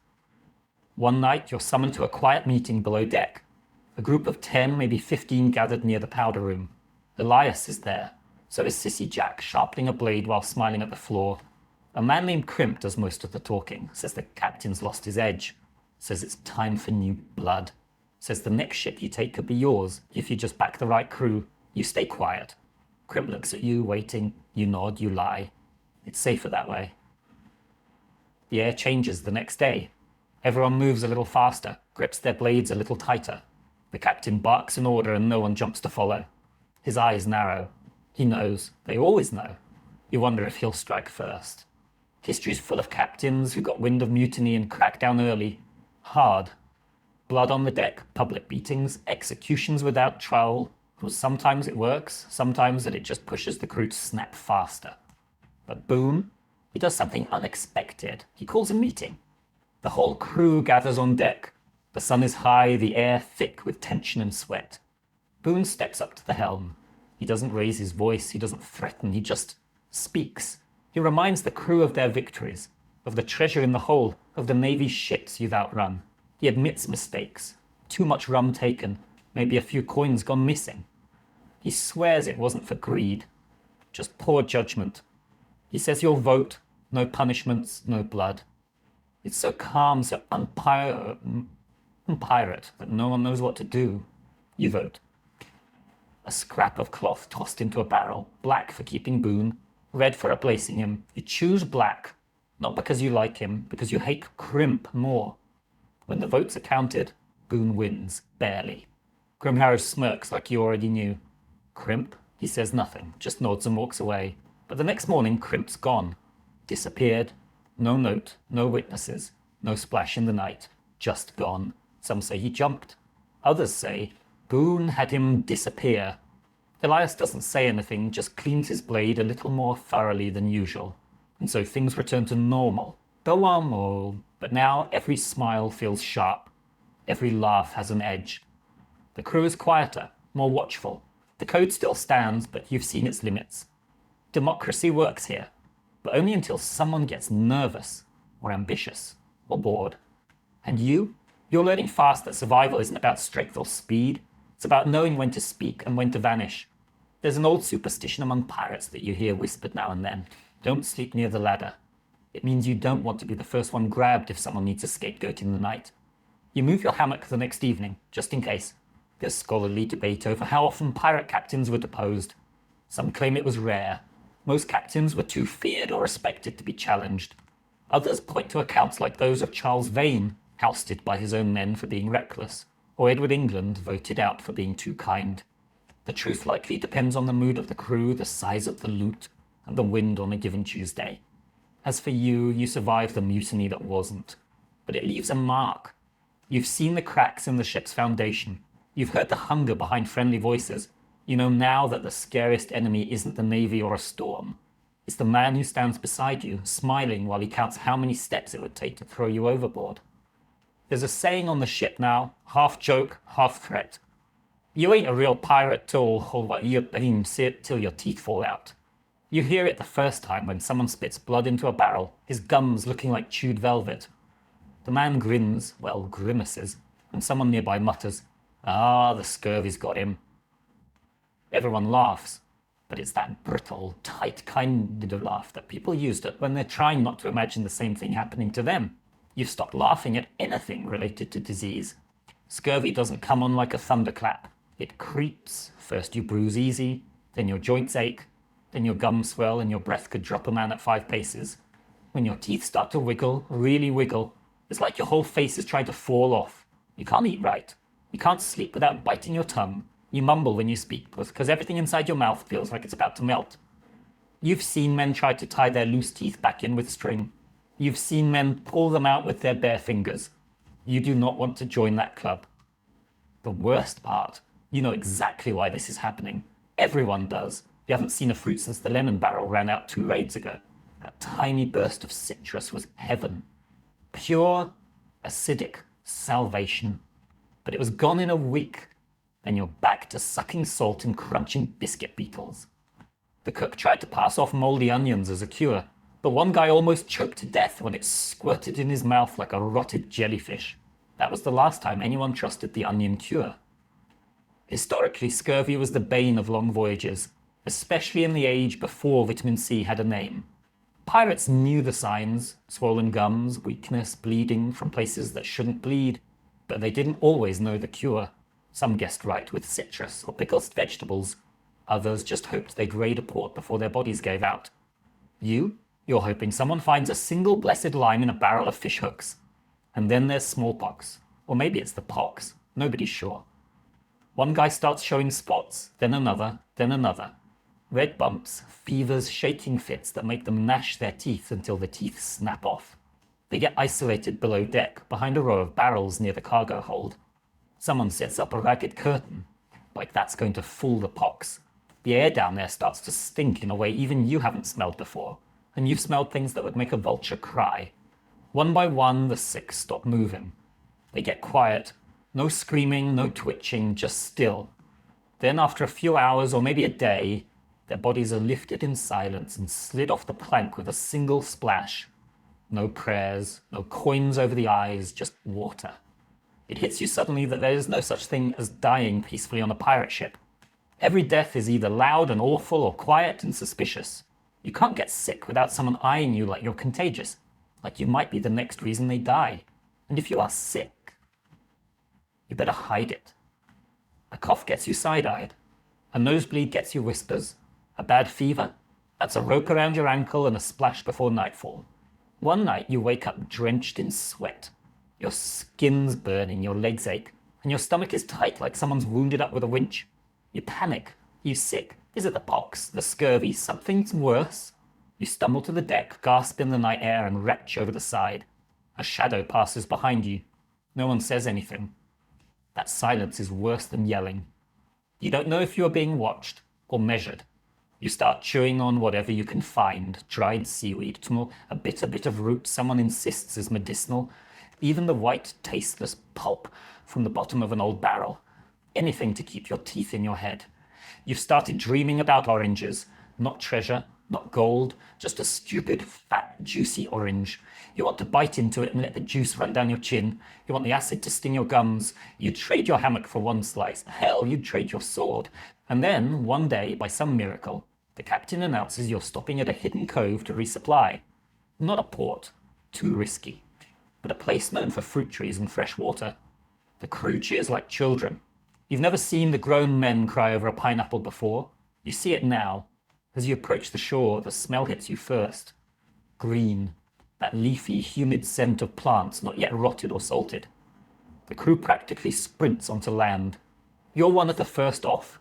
You run, literally run, into the trees, part of the ferns, until you find a scraggly bush with something vaguely round growing on it. You tear one off. It might be a lime. It might be a moldy potato. You don't care. You bite into it and weep. Actual, honest weeping. The juice burns your gums and tastes like a miracle. You pick a dozen more and shove them into your shirt.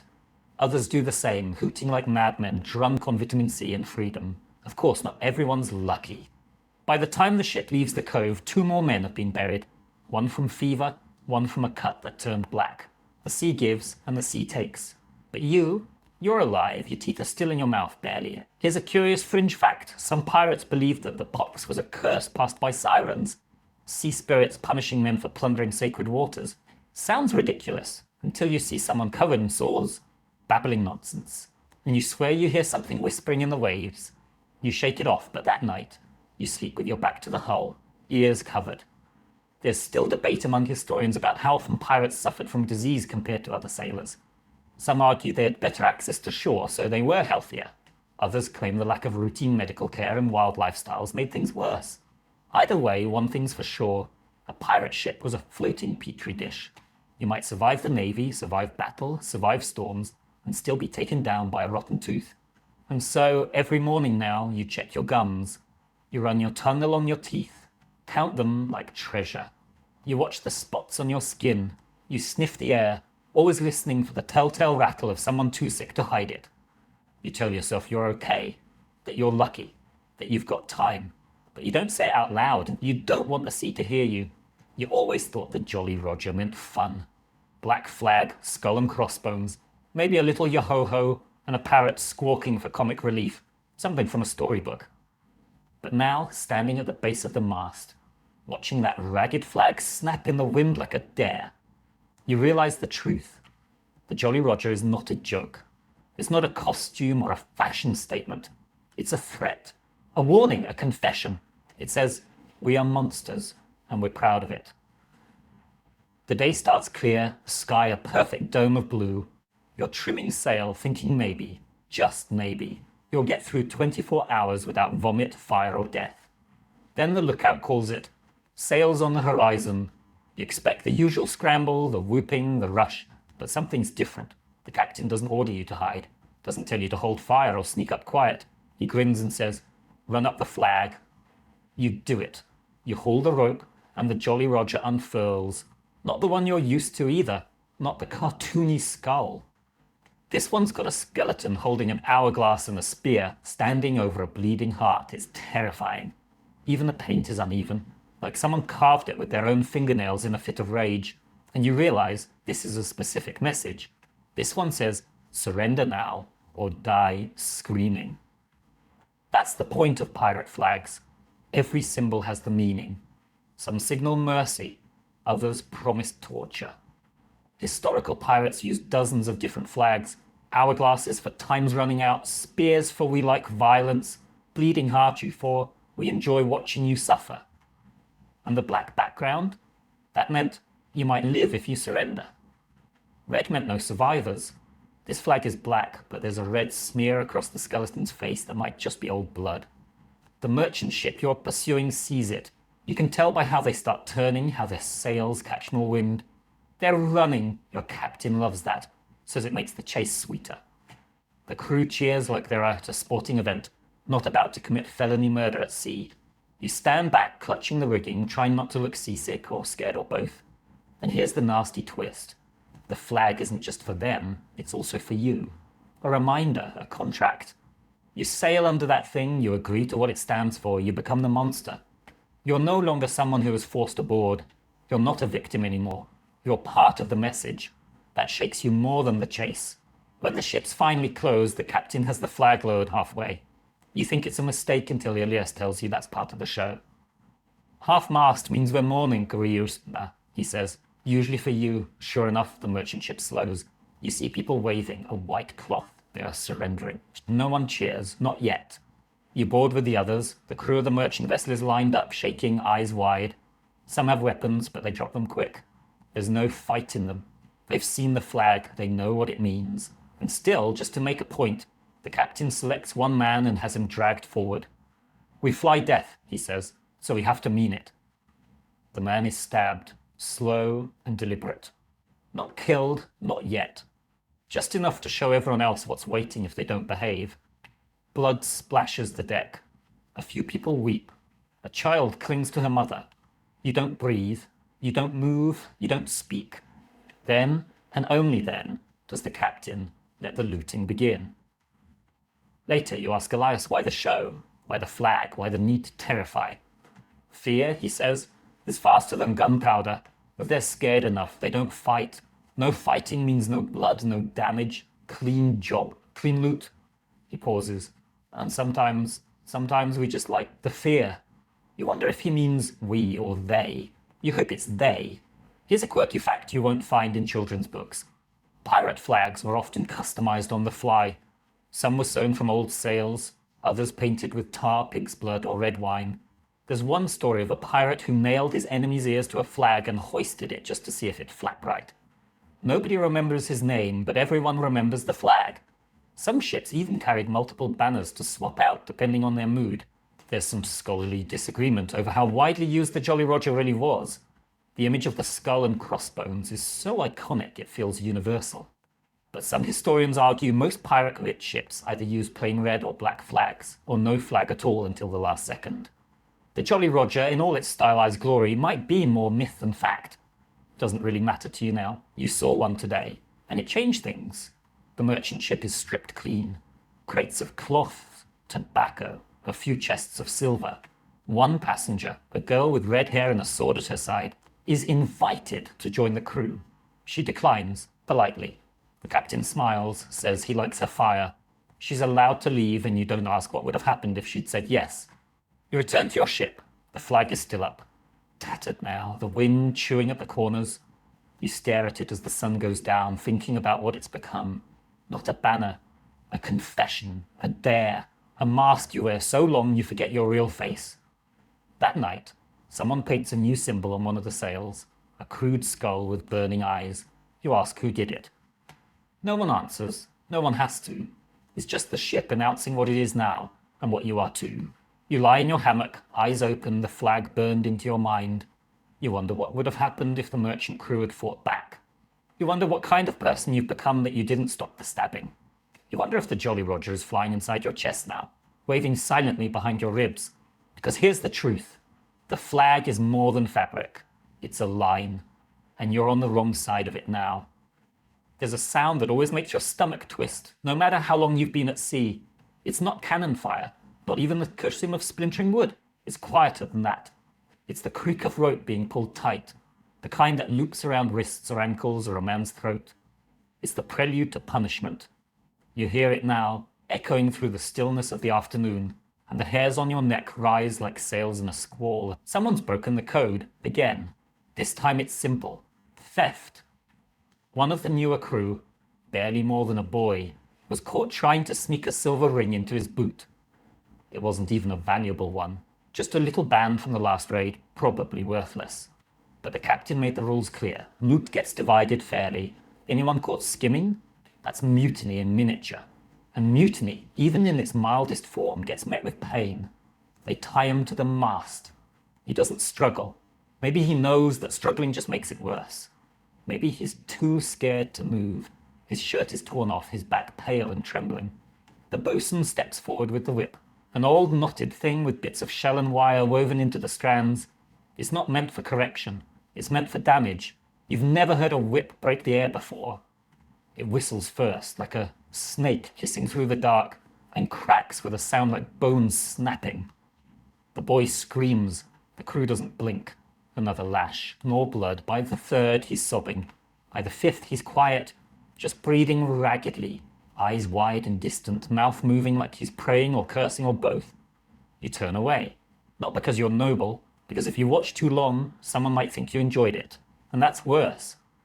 On a pirate ship, too much sympathy is weakness. Too much interest is sadism. The safest thing is detachment. So you walk to the rail and stare out at the sea, pretending the salt wind stings your eyes. Pirates were brutal, but they weren't lawless. They had systems. Punishment wasn't chaos. It was ritual. Whippings, maroonings, beatings, even executions, all followed an unspoken code.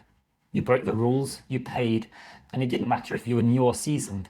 The punishment was often public, a lesson to everyone else, not just to scare, but to remind. A pirate crew couldn't afford freeloaders or liars. One loose thread and the whole ship unraveled. There's talk sometimes of a man named Holtz, no one knows if he's real, who supposedly tried to poison the captain for a bigger share. They say he was tied to the bowsprit, spread-eagled like a scarecrow, and left there through a storm lashed by rain and wind until his skin peeled. like burnt parchment. When he finally died, they cut him down, not for burial, but to toss him to the sharks. Elias says that part's true. He claims he saw the sharks waiting under the hull. Some punishments are creative. The guy once drank too much grog, pissed in the water barrel, and got caught. He didn't get flogged. He got silence. No one spoke to him for 3 days. No one handed him food or water. No one acknowledged his existence. But on the 4th day, he cracked, stood on the rail, and started yelling nonsense. The captain called him back down. He refused. Then he jumped. The sea took him quietly. There's a fringe tale you hear one night during a game of dice, half-whispered between curses. The ship out of Nassau once punished thieves by sewing them into sailcloth and dragging them behind the boat. Not long, just enough to scrape the skin off. They called it the ghost tow. Supposedly, if you survived, they let you stay. You had to live with your skin half gone, but you got to live. That was the reward. Some historians argue that these punishments weren't as common as legends make them sound. They claim that pirate crews relied more on social pressure, voting, and practical consequences, like gucking shares or demotion. But those are historians sitting at desks, dry and safe. You've seen what happens when someone breaks the code out here. The lash is real. The bruises don't lie. Fear is a faster teacher than fairness. After the flogging, the boy is cut down. He collapses onto the deck, twitching. Someone hands him a dirty rag to bite. No one helps him up. He has to crawl below on his own. Whether he stays or jumps ship at the next port, no one knows. What matters is that everyone saw what happens when the rules get bent. The crew moves on. Lunch is served. Someone starts humming a sea shanty like the mast wasn't just dripping blood 5 minutes ago. You clean your blade that evening, even though it hasn't seen use today. You do it because it's something to focus on. Something mechanical. One stroke, then another. Elias sits nearby, quiet as ever, running his fingers over the grip of his pistol like it's a talisman. Neither of you speaks. You've learned by now that the worst wounds aren't always from battle. Sometimes they come from inside, betrayals, whispers, quiet cruelty. There's no honor in watching someone bleed out for a ring. There's no pride in tying a man to a mast. But there's survival. And in pirate life, survival always wins. There's an eerie moment after nightfall. The ship rocks gently, moonlight slipping across the deck like spilled milk. You pass by the mast, and you swear you see the imprint of the boy's body still there, shadowed in the wood, like the ship remembers. Maybe it does. After all, she's seen more punishment than most prisons. And here's the part that keeps you up. You didn't stop it. You didn't speak up. And part of you knows, next time, it could be you, maybe not for theft, but for failing in a raid, for getting caught sneaking extra water, for stepping on the wrong toes. Because out here, punishment isn't about justice, it's about control. And the whip doesn't care who's guilty, only who's next. Shore leave isn't a reward. Not really. It's more like a collective pressure release, the kind that lets everyone explode at once before they start stabbing each other on the ship. You hear the word, port, and the crew cheers like children who've been promised candy in a fist fight. The ship changes course, and suddenly everyone starts preening, brushing knots from their beards, trying to bleach sweat stains from their shirts, and swapping out boots full of seawater for ones that only smell mostly like dead fish. You can't help it. You're excited too. You haven't walked on stable ground in weeks. Your knees have forgotten how to function without sway. And the idea of land, real land, with smells that aren't mold and bilge, with food that doesn't crunch when it's not supposed to, that's enough to make you overlook the fact that half the crew is planning to drink until they forget their own names. The port in question is a crooked little place clinging to the edge of an unnamed island, all thatched roofs and bent palm trees, and a harbour that looks like it was dug by a drunk god. There's one dock, half a dozen shanty bars, and a brothel that leans so hard to the left it looks like it's trying to escape itself. You dock mid-morning. By mid-afternoon, the crew has scattered into the town like rats onto a bread cart. The first punch gets thrown before you even make it down the gangplank. 2 men fighting over who gets to disembark first. One ends up in the water, laughing and bleeding from the nose. Everyone cheers. You step around them and follow Elias, who's already halfway down the dock, moving with the calm purpose of a man who knows exactly where he buried his last stash of emergency rum. Port days follow a certain pattern. Drink, fight, gamble, regret. Not always in that order. You make it to a tavern called the Drunken Gull, where the floor is mostly sand and the roof leaks grog from the second story. Inside, it's chaos. Tankards slam, Dice clatter. A man in the corner is playing a hurdy-gurdy with such intensity you suspect he's exorcising demons. You get handed a drink that smells like it was strained through a cannonball. You drink it anyway. By your second cup, things get hazy. By your third, you've arm-wrestled a man twice your size and won purely by sneezing mid-match and distracting him. By your fourth, you've lost your boot in a dice game. Not the pair, just the left one. You don't even remember taking it off. Historically, pirate ports were melting pots of debauchery. Nassau, Port Royal, Tortuga, names whispered with equal parts dread and delight.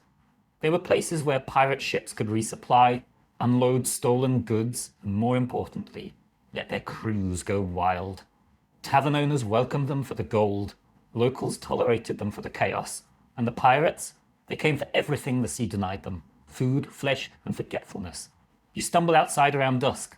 The air smells like fire, sweat, and sweet tobacco. Somewhere nearby, someone is being serenaded very badly. A man runs past with no pants. Another walks behind him, calmly holding the pants like a trophy. You turn and see Elias sitting on a barrel, feeding crumbs to a chicken he insists is named Morris. You don't question it. You're too drunk to spell chicken. The brothel is easy to find. Just follow the trail of broken glass and laughter. You don't go inside, but plenty of others do.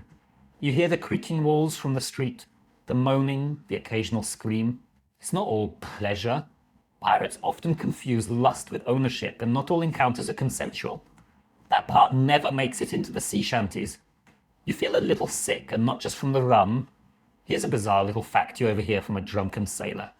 There's a port where they train parrots to mimic coins clinking in a purse, just to lure pirates into gambling halls. Another sailor claims there's a house that lets you pay in teeth. Both men have black eyes. You don't doubt either story. Later, you sit in the sand outside a shuttered bakery, cradling your head. The stars are blurry, your stomach is a mutiny all its own. You hear a familiar whistle and look up to see one of your crewmates being chased by a mob. He's laughing. They're not. You decide not to get involved. A lesson you've learned well. If it's not your blood, it's not your problem. As the night stretches on, the streets get quieter. Fewer shouts, more groans.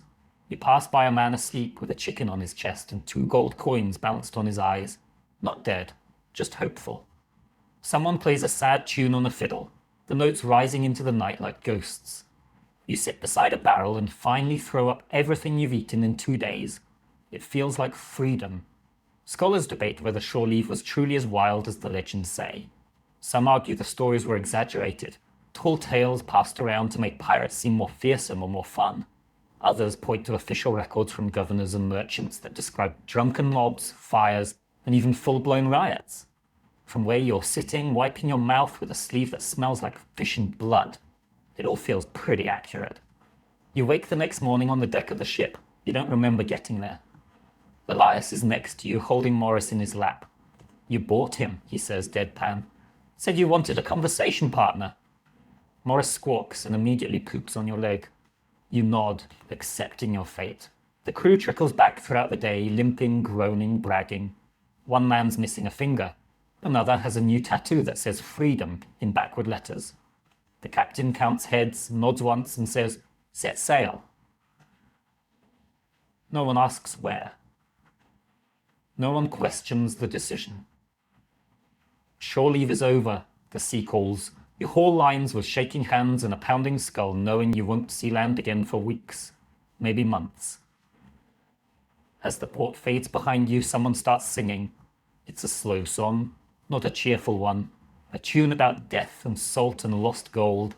The crew joins in. You hum along even though your throat feels raw. Morris flaps his wings and settles on a barrel. You're back at sea, and somehow, despite the bruises and the hangover and the suspicious pain in your right knee, you already miss land. Treasure. That's the word that got you here, right? Not freedom, not rebellion, not life on your own terms. Treasure. Shiny gold coins, glimmering necklaces, crowns from fallen kings tucked into velvet-lined chests. Every tale you ever heard growing up dangled that word in front of your face like bait on a hook.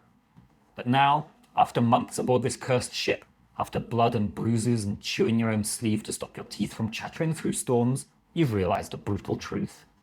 There is no treasure. Not the kind you imagined anyway. You're in the hold right now, helping Elias sort through your latest haul. The big score. A sugar bark seized 3 days ago, after a decent chase and an unimpressive fight. No one died, at least not on your side. And what did you risk your life for? Crates. Endless crates. Of sugar, molasses, cotton, tobacco. A warehouse on water. You dig through one crate looking for coins. Instead, your fingers sink into sacks of raw sugar so fine it clings to your sweat like flour. Sweet? Yes. Worth dying for? Definitely not. But the quartermaster is grinning. He's practically dancing among the barrels, because this apparently is real treasure. Sugar fetches a high price at the right port. Tobacco too, and cloth, especially if it's still dry, can be flipped for more rum and gunpowder than a pile of coins.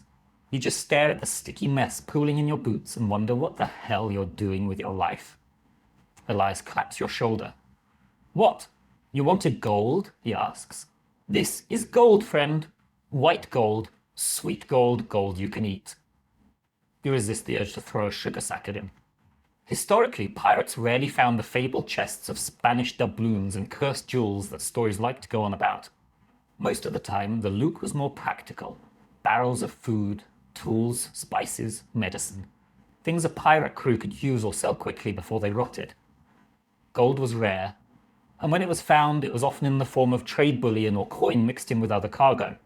Once in a while, a ship would stumble upon something glittery enough to make the legends real, but those were the exceptions, not the rule. And even when you do find coins, there's a catch. The moment they're in your hands, every man on board becomes a little twitchier, a little more watchful, a little more willing to slit a throat over a bad dice roll. Silver brings sharp tempers, gold brings murder. You've seen it happen twice already. Once over a gold necklace that turned out to be brass. Once over a coin that vanished in the night and later turned up in a boot. The wrong boot. But sugar? No one fights over sugar. No one gets stabbed over dried figs or indigo powder. That's part of the appeal, you guess. Safer cargo. Less stabbing, more boredom. And yet the crew still talks about buried treasure like it's real. There's always some guy with a whisper. I heard of a cache out in the Keys, sealed in iron. Black Sam Bellamy's hoard stashed in a cave only visible at low tide. A wreck near Tortuga, sunk with 30 chests of coin and one of bone. You don't know if they believe it or if the story's just too good to let die. One man, Weevil, who smells like he was born in a boot, swears he found a map once, sold it for a bottle of rum and a kiss from a toothless brothel girl, claims it led to a cave full of golden idols and goblets tall as a man's thigh. You ask why he sold it then, he just grins and says, maps are cursed. Best to be poor and alive than rich and haunted.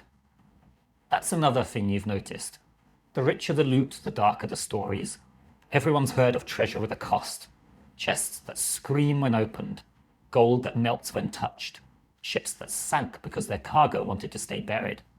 You chalk it up to too much rum and too many concussions, but part of you, some salty sleep-deprived part, wonders. There's a debate among historians too about whether pirates actually buried treasure. The popular image of X marks the spot and skeletons guarding hoards comes mostly from books, not reality.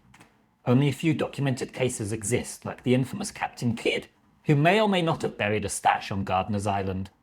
Most pirates spent their loot fast. Booze, women, bribes, repairs.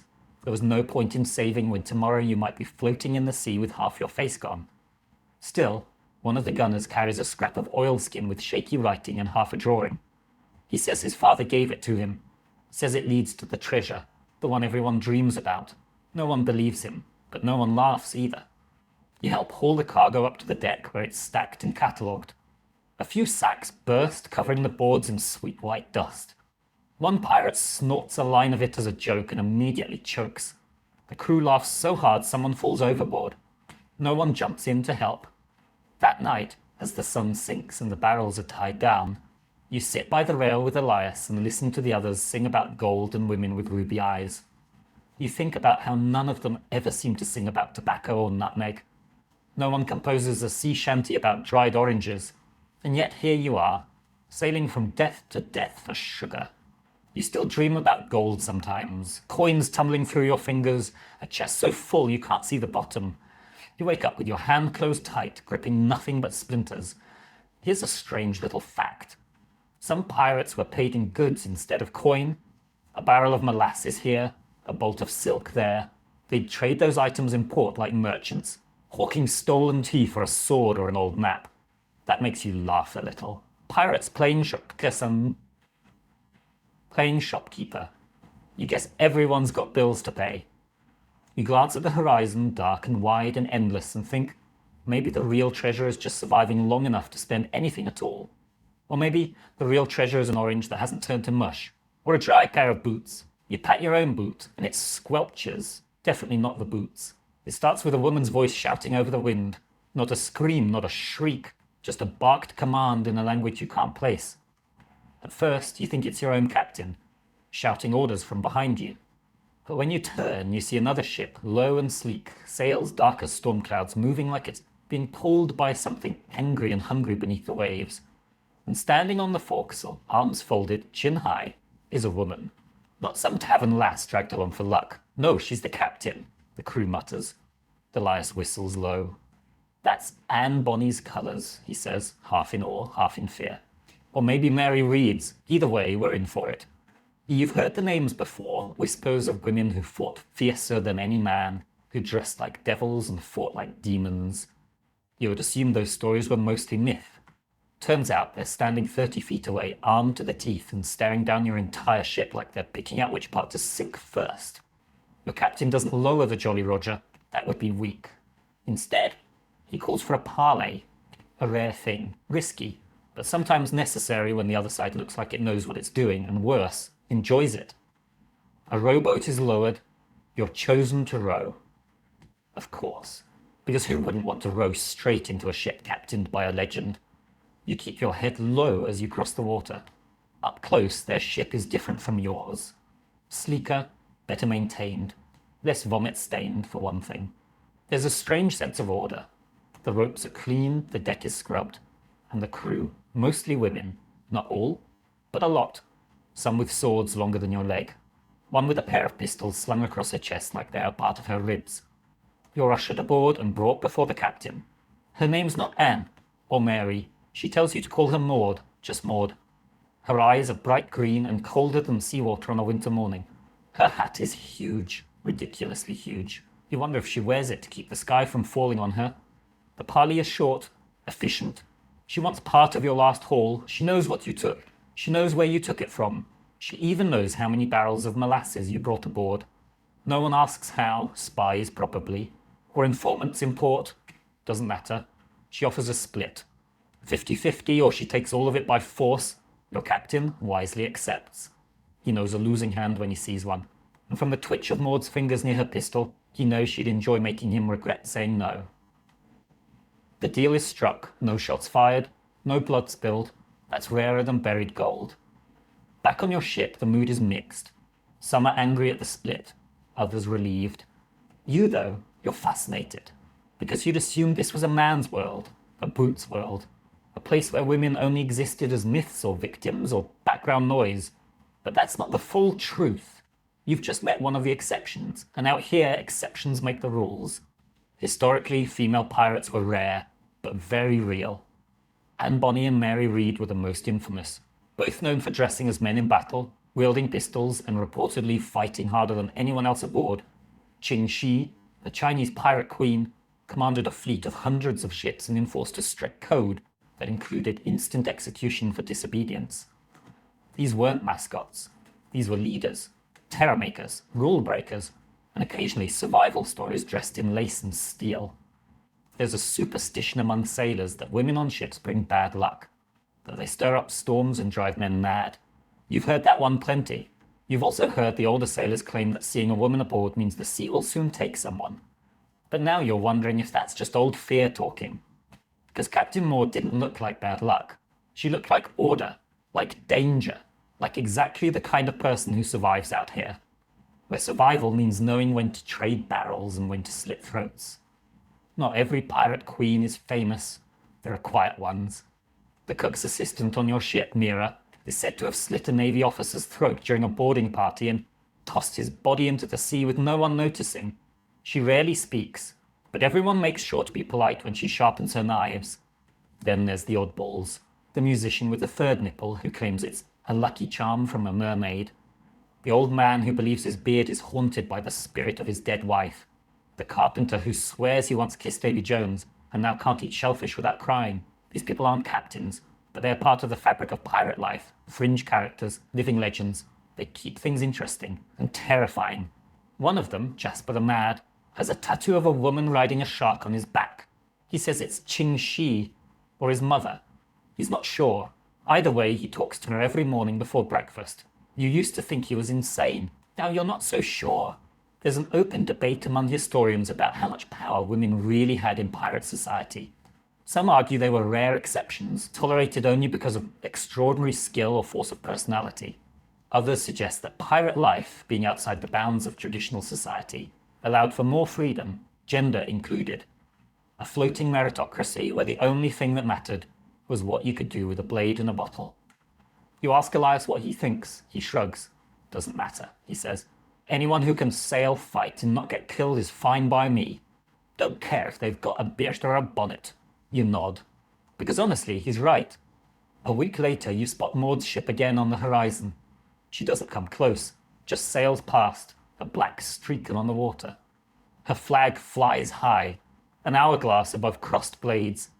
You wonder what message she's sending this time. A reminder? A warning? Maybe just a nod from one survivor to another. That night, you dream of standing at a ship's wheel, wind in your hair, a fleet behind you. In the dream, your voice is loud, your coat is long, and no one questions your orders. You wake up smiling just a little, because out here, the sea doesn't care who you are, only whether you last. And Maud? She's still out there. You're eating cold fish off a rusty tin plate when you notice something odd. It's quiet, not calm. Pirate ships are never calm, but quiet in the way a room goes silent right after someone says something they shouldn't have. You glance up. Elias is gone, so is Whisper. The captain hasn't left his quarters in 2 days, and the quartermaster? He's been pacing the deck like a priest at a hanging. The crew won't meet your eyes. Something's off. And out here, off usually means someone's about to end up bleeding or on fire, or both. You ask around carefully. Neutral questions. Seen Elias? Captain all right? You get shrugs and non-answers, a few scowls. One man spits overboard without looking at you. Finally, you catch Brody near the forecastle, nursing a cracked lip and a mug of what he insists is tea, but definitely smells like old socks and rum. He leans in close, low voice and says, "They're talking deals, Navy maybe, or the East India bastards." Deals? That's worse than mutiny. Pirates live outside the law, that's the whole point. But every now and then someone on board gets clever, or desperate, and starts talking to the other side. Maybe they offer up intel in exchange for gold. Maybe they sell out old allies to buy a pardon. Either way, it's treason, and treason doesn't go unnoticed for long. Turns out Whisper, who's been with the ship longer than you, disappeared during the last port call. No one saw him leave. No note, no fight, just gone. But someone found a sealed envelope in his hammock. Nothing written on the outside. Inside, a list of names. Yours is on it. So is Elias's. So is Brody's. The implication is clear. Someone is keeping tabs. Selling out the crew one name at a time. Your hands go cold. It could be nothing. A joke. A warning. Or it could mean that the next time you dock, someone's waiting with shackles and a gallows already built. The crew starts to fracture. People talk in corners now. Arguments bubble just beneath the surface. At night, hammocks are quieter. But not because people are sleeping. They're listening, watching. You keep your blade closer than ever and make a habit of sleeping with one eye half open. Elias finally returns one morning with a split lip and no explanation. You ask him where he went. He says, out. You don't press. But later, he slips you a folded scrap of paper with a single line written in charcoal. Trust no one below deck. You ask no more questions after that. The captain emerges the next day, looking older than you remember. Eyes sunken, jaw set. Yin. He orders a course change, away from the usual trade lanes. That's when you know he's scared. Whatever Whisper was doing, whatever deal was struck, it's big enough to spook the man who once laughed while being shot at. The captain says nothing about the note, nothing about the list, but the sails are tightened, the guns cleaned, and no one leaves their post. Then you notice the ship following you. It's subtle at first, as just a dot on the horizon. A merchant vessel, maybe. Then it gets closer. Never gaining, never falling back, just there. You sail left, it follows. You slow down, it slows too, always out of cannon range, always watching. Some say it's a Navy spy ship, others say it's another pirate crew that knows about the list. A few whisper that it's Whisper himself, captaining a ghost ship with a hold full of your names and a crew of informants. That night someone sets fire to the water barrels. That's when things truly fall apart. Fire on a ship is nightmare fuel. Even a small flame can become a floating funeral in minutes. Luckily, it's caught early. The flames are stomped out, but the barrels, gone, cracked, smoking and leaking into the planks. You'll survive maybe 3 days without fresh water. The captain demands names. No one answers, so he chooses one. A man named Franz, too slow to deny it, too drunk to fake innocence. He's tied to the mast, accused of sabotage. He cries, begs, says he knows nothing. It doesn't matter. He's not punished. He's executed. You watch the crew swing from paranoia to relief to guilt in under a minute. Here's a fringe fact for you. Some pirate crews employed informants on purpose. Ships needed eyes and ears, especially on long hauls when tempers flared. The informant wasn't always punished. They were often protected, if they served the right master. Loyalty wasn't about morals. It was about survival. There's scholarly debate about whether pirates truly had organized spy networks among themselves, or whether betrayal was just part of the job description. Some records suggest pirates worked with local officials to tip off approaching Navy patrols. Others paint pirates as chaotic, isolated bands with no interest in long games. Your ship feels like both at once, wild and calculated, loyal and suspicious, a floating contradiction. You begin to suspect everyone, even Elias, even Brody. You trust no one with your food, your weapons, your secrets. You carve a little mark into the wall beside your hammock each morning, a tally of how many days you've stayed off the list. So far, you're up to 4, then someone scratches a mark through your 3rd tally. Just one clean line. The next morning, a new sailor is missing. No splash was heard, no note was left. His hammock hangs empty, swinging gently, as if someone climbed out and never came back. The sea looks calm, but you know better. The ship behind you is gone now, vanished sometime during the night. Maybe they turned back, maybe they were never real to begin with. But the damage is done, no one trusts anyone. And in a place like this, that's a kind of slow poison you can't bleed out. You sit on the deck, sleepless, sword in your lap, watching the waves for signs of movement. Elias joins you but doesn't speak. The silence between you is the only language that makes sense now. Behind you, someone coughs in the dark, someone else mutters about seeing a light on the water. You grip your blade tighter. You don't know who sold out the crew. You don't know who'll be next. But one thing is certain. This ship is sinking from the inside. The first cannonball comes without warning. No flag, no distant shout, no glimpse of sails. Just a thunderclap of sound, a column of water erupting 10 feet off the port bow, and then a voice, your voice screaming, naval ship. Before your brain even catches up, the deck erupts into chaos. Men scramble, orders are barked, ropes are hauled and tied without thinking. You've drilled for this, you've feared this. But drills aren't battle, and nothing about this feels like practice.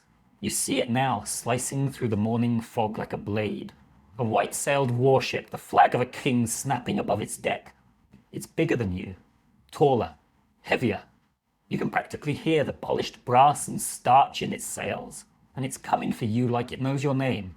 This is the worst case scenario. Not just because they outgun you, but because they hate you. The Navy doesn't see pirates as criminals. They see you as a disease, something to be eradicated. You've burned their ships, stolen their goods, humiliated their officers. This isn't about justice, it's about revenge. The captain bellows for speed. You and Elias scramble to the rigging, hands roar as you haul sail. The ship groans as it leans into the wind, like even the planks know what's coming. Another cannon fires, this one closer. The splash coats you in sea spray. You don't look back. Looking back wastes time. Looking back gets you dead. But no matter how fast you move, the Navy is faster. Their hull cuts the water clean. Their gunners fire in organized rhythm, boom, boom, boom, a deadly heartbeat. One shot grazes the stern, sending wood shrapnel flying. You hit the deck hard, arms over your head. When you rise, the world is louder and smaller and spinning. The next order comes, ready the guns. You've got fewer cannons, half your powder is damp, and one of the gunners has been blind in one eye since a drunken mishap involving grog and a torch. You're not hopeful, but you move anyway. That's what battle does. Makes you move even when hope's already abandoned ship. The first pirate shot misses. The second hits.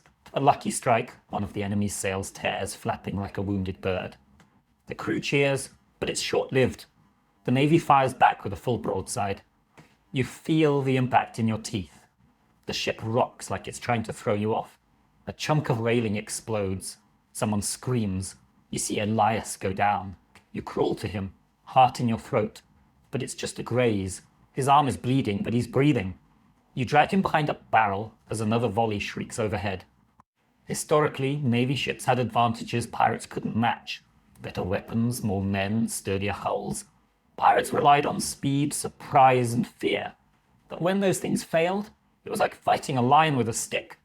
Especially in later years, as piracy became more of a hunted practice and less of a tolerated nuisance, governments poured resources into chasing and exterminating crews like yours, and some naval officers made it personal. There's no romance here, no clever tricks, just brute force. The two ships circle each other like animals, teeth bared, blood in the water. Your captain tries to outmaneuver them using every trick he knows, sudden turns, faked retreats, surprise broadsides. But they are not fooled. They've seen it all before. They answer every trick with a wall of iron and fire. And then they close the gap. Grappling hooks fly. The worst kind of fight begins, the boarding. The enemy swarms your deck, uniforms stained with smoke, sabers raised. It's chaos, screams, steel, blood. You see men fall, some from wounds, others overboard. You find yourself locked in combat with a man twice your size and only win because he trips on a loose plank and you stab him through the gut as he falls. You don't feel heroic. You feel sick. Elias is fighting near the foremast, his face twisted, his shirt soaked in blood.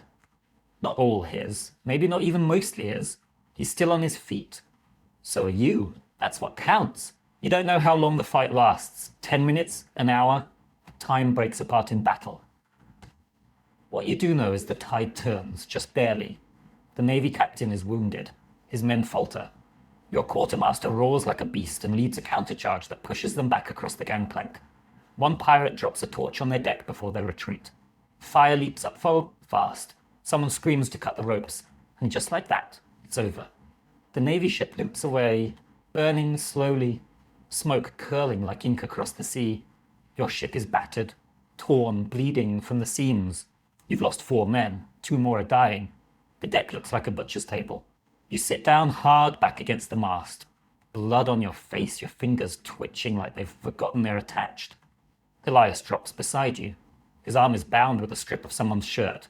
He doesn't speak. Neither do you. And here's the eerie part. After the Navy flees, the sea goes completely quiet. No wind, no gulls, just the crackle of burned wood and the groans of the wounded. It feels wrong, like the ocean is waiting to see what you'll do next. Here's a fringe fact. Some pirates believe the Navy used spies to mark ships with cursed symbols before an attack. Tiny knots of red thread tied into the rigging, ashes smeared across the mast. You think that's nonsense, until you see a red stain near the helm that wasn't there yesterday. There's scholarly debate about just how effective pirate resistance was against Navy forces. Some argue pirates avoided conflict whenever possible, knowing they were outgunned. Others claim successful pirate crews often defeated Navy ships through cunning and speed. Today your crew won, barely, but the cost, it shows on every face. That night, a silence falls over the ship.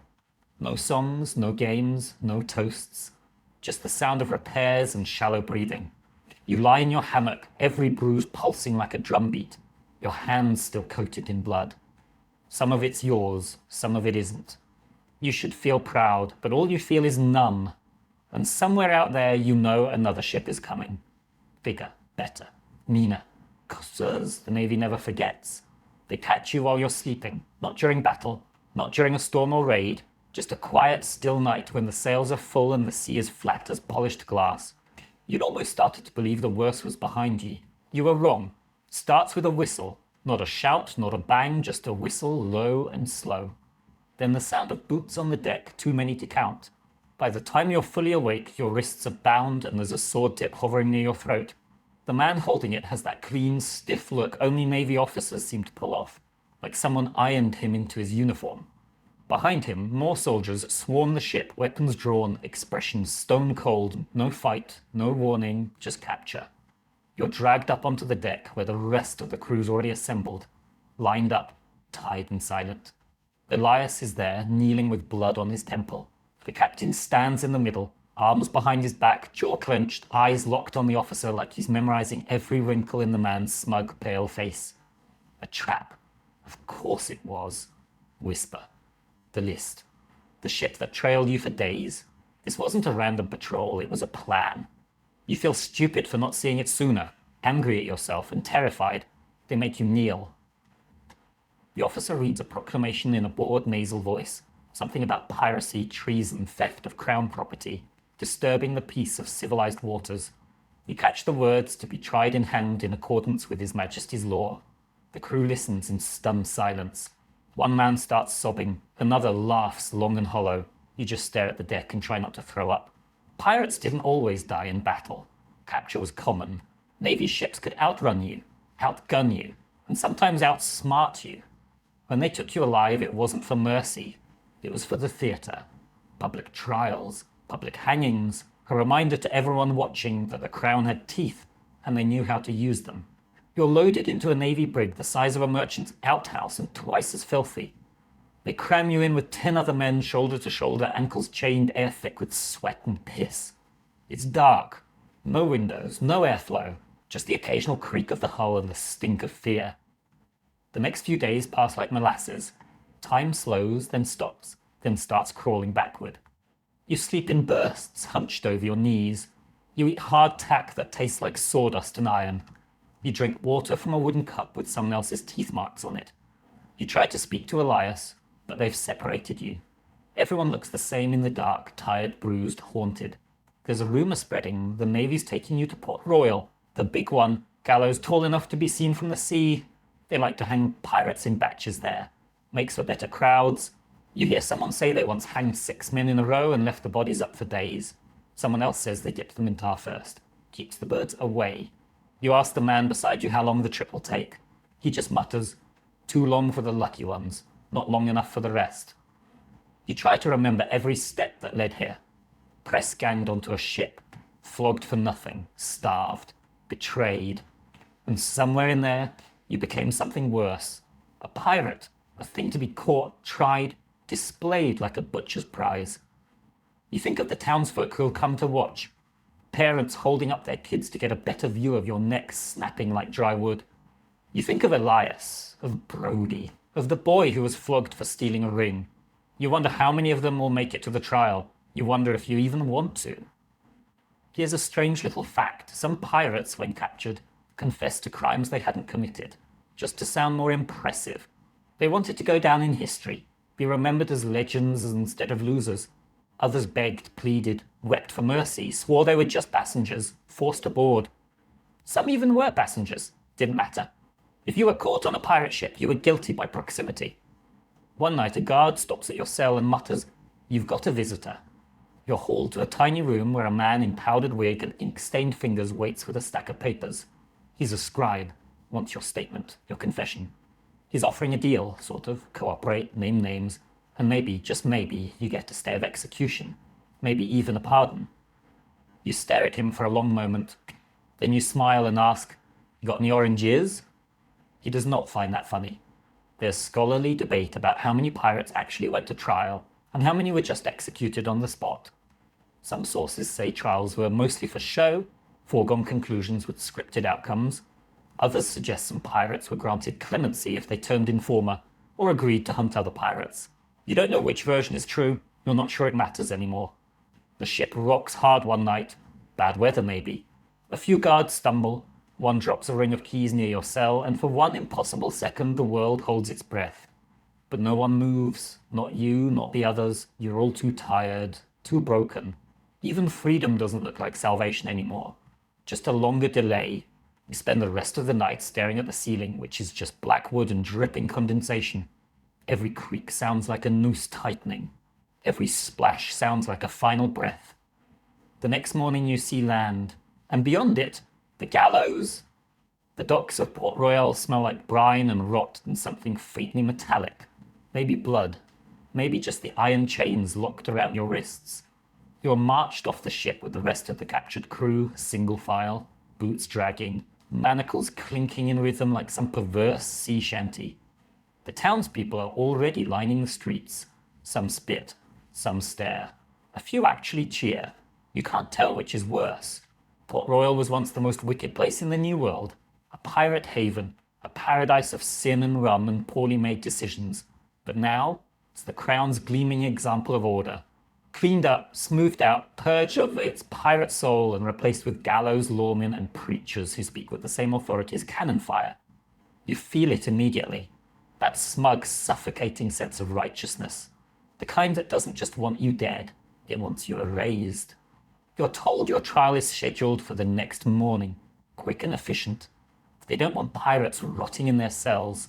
They want them swinging in the sun.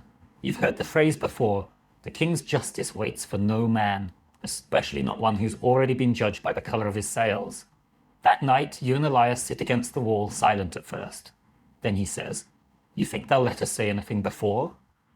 You shrug, probably, a few words, some dramatic gesture, something to remind the crowd that you're not just meat.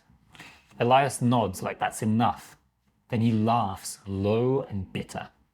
"I always thought I'd die at sea, not on a stage."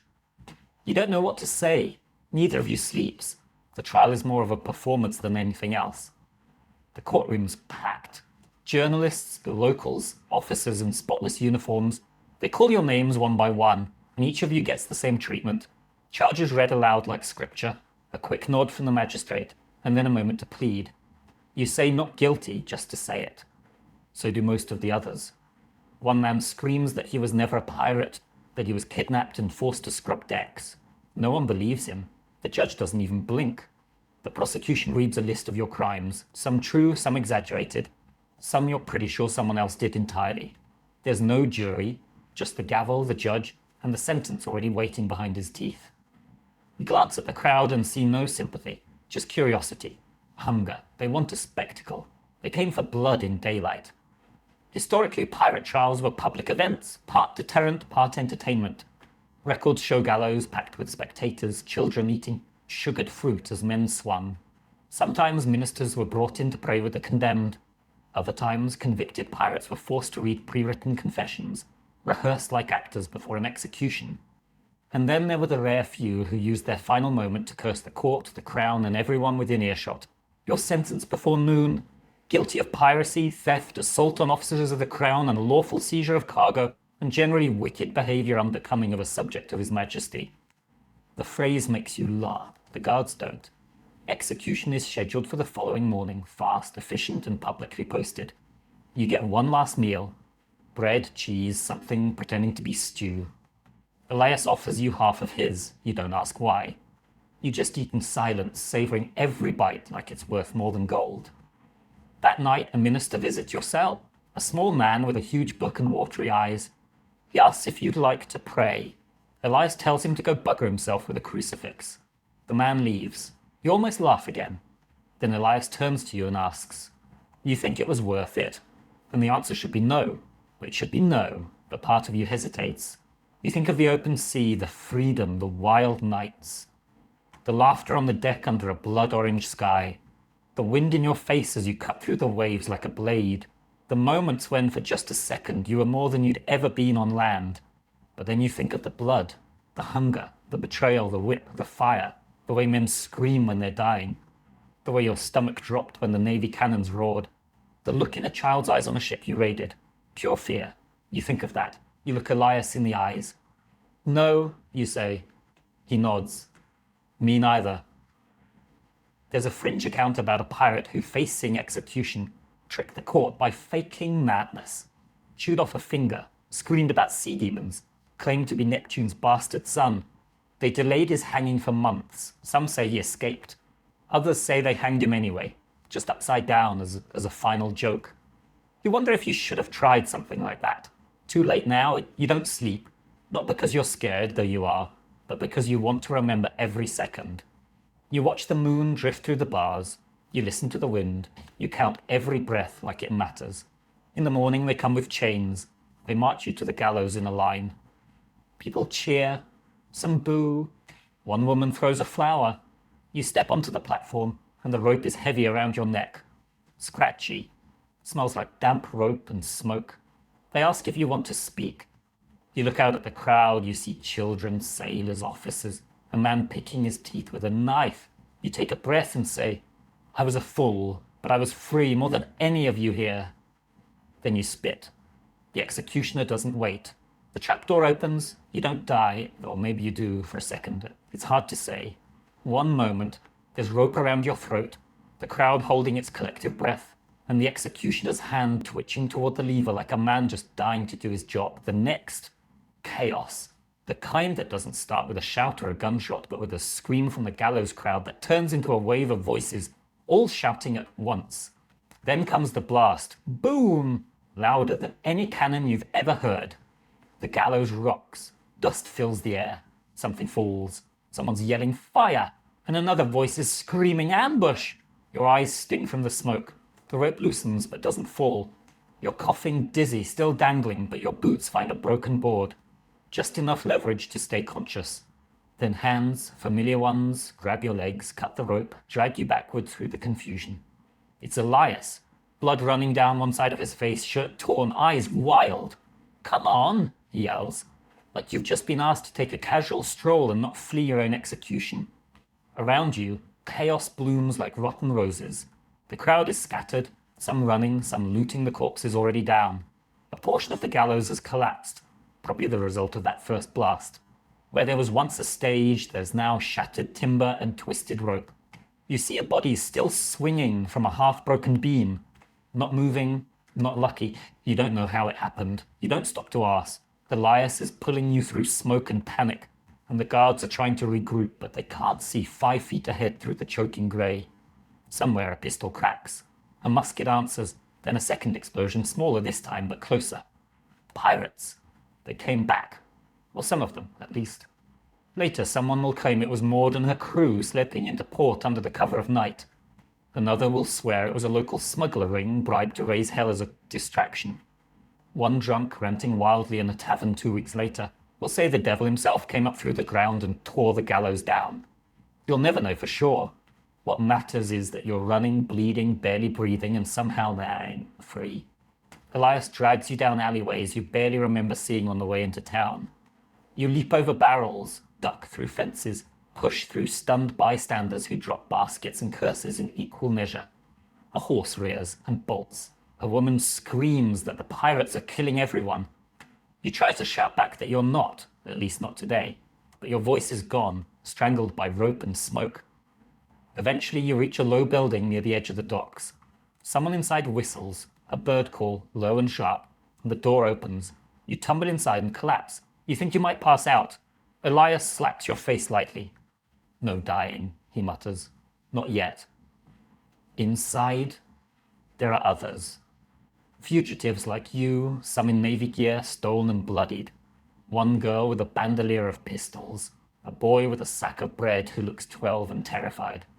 You recognize 1 or 2 from your crew. Others are new. But the look is the same across every face. We survived somehow, for now. They have a skiff, small, leaky, but it floats. The plan is simple. They'll wait until nightfall, slip out through the southern inlet. Pray no one's watching. If you're caught, it's the noose again, if you're lucky. More likely a musket to the gut and a slow bleed in the mud, and so you wait. And every minute feels like a year. Someone hands you water. You drink. It tastes like dirt and metal, but it's wet.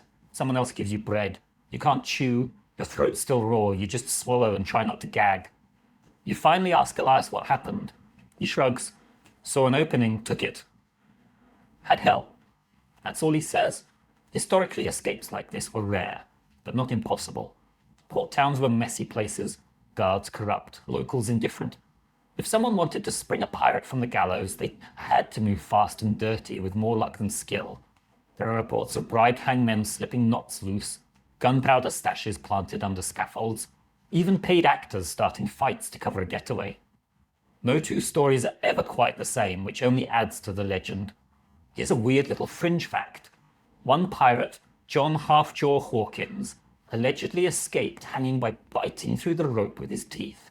Took 3 tries, broke 2 molars, and still had to fight his way out of the square.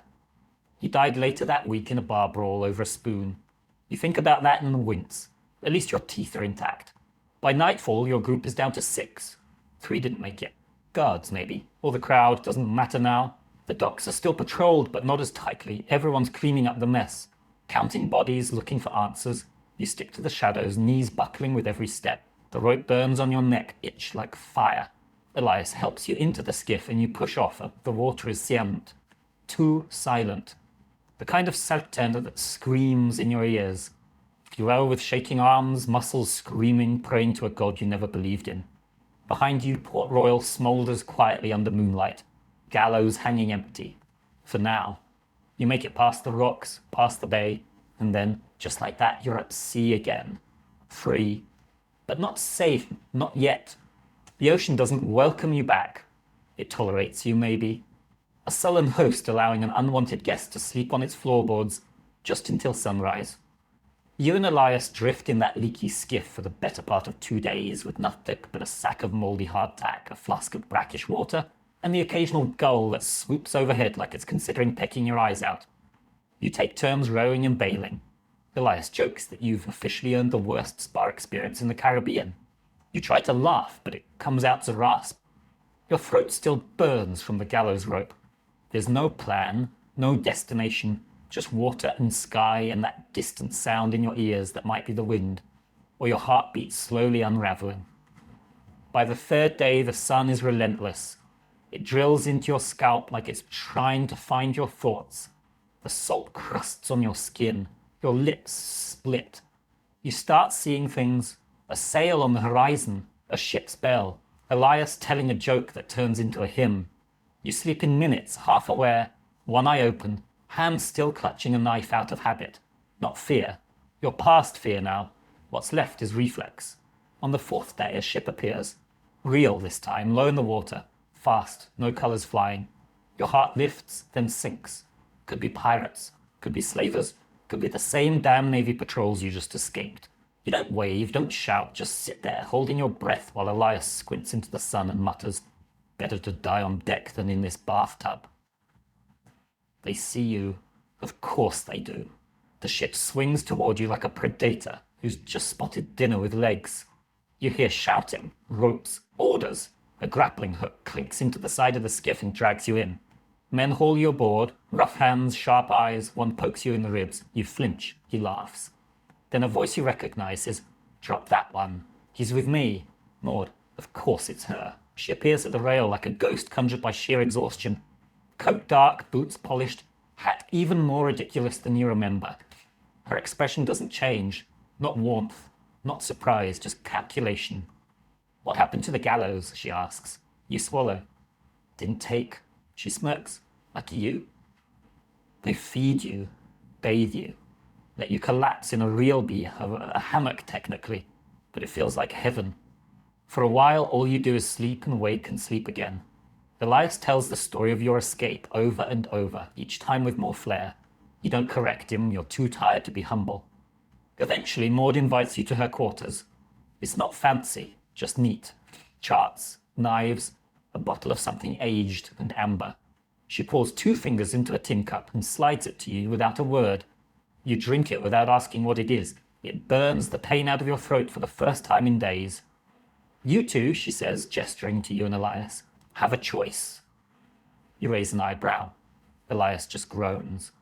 "I can drop you at Tortuga," she says, "or I can keep you aboard. We've room. You've got gills, and I prefer crew who've stared at a noose and come back swinging." It's tempting, a ship, a job, a second life. Not much to think about, really. But part of you wonders, what's the point? You've been a pirate.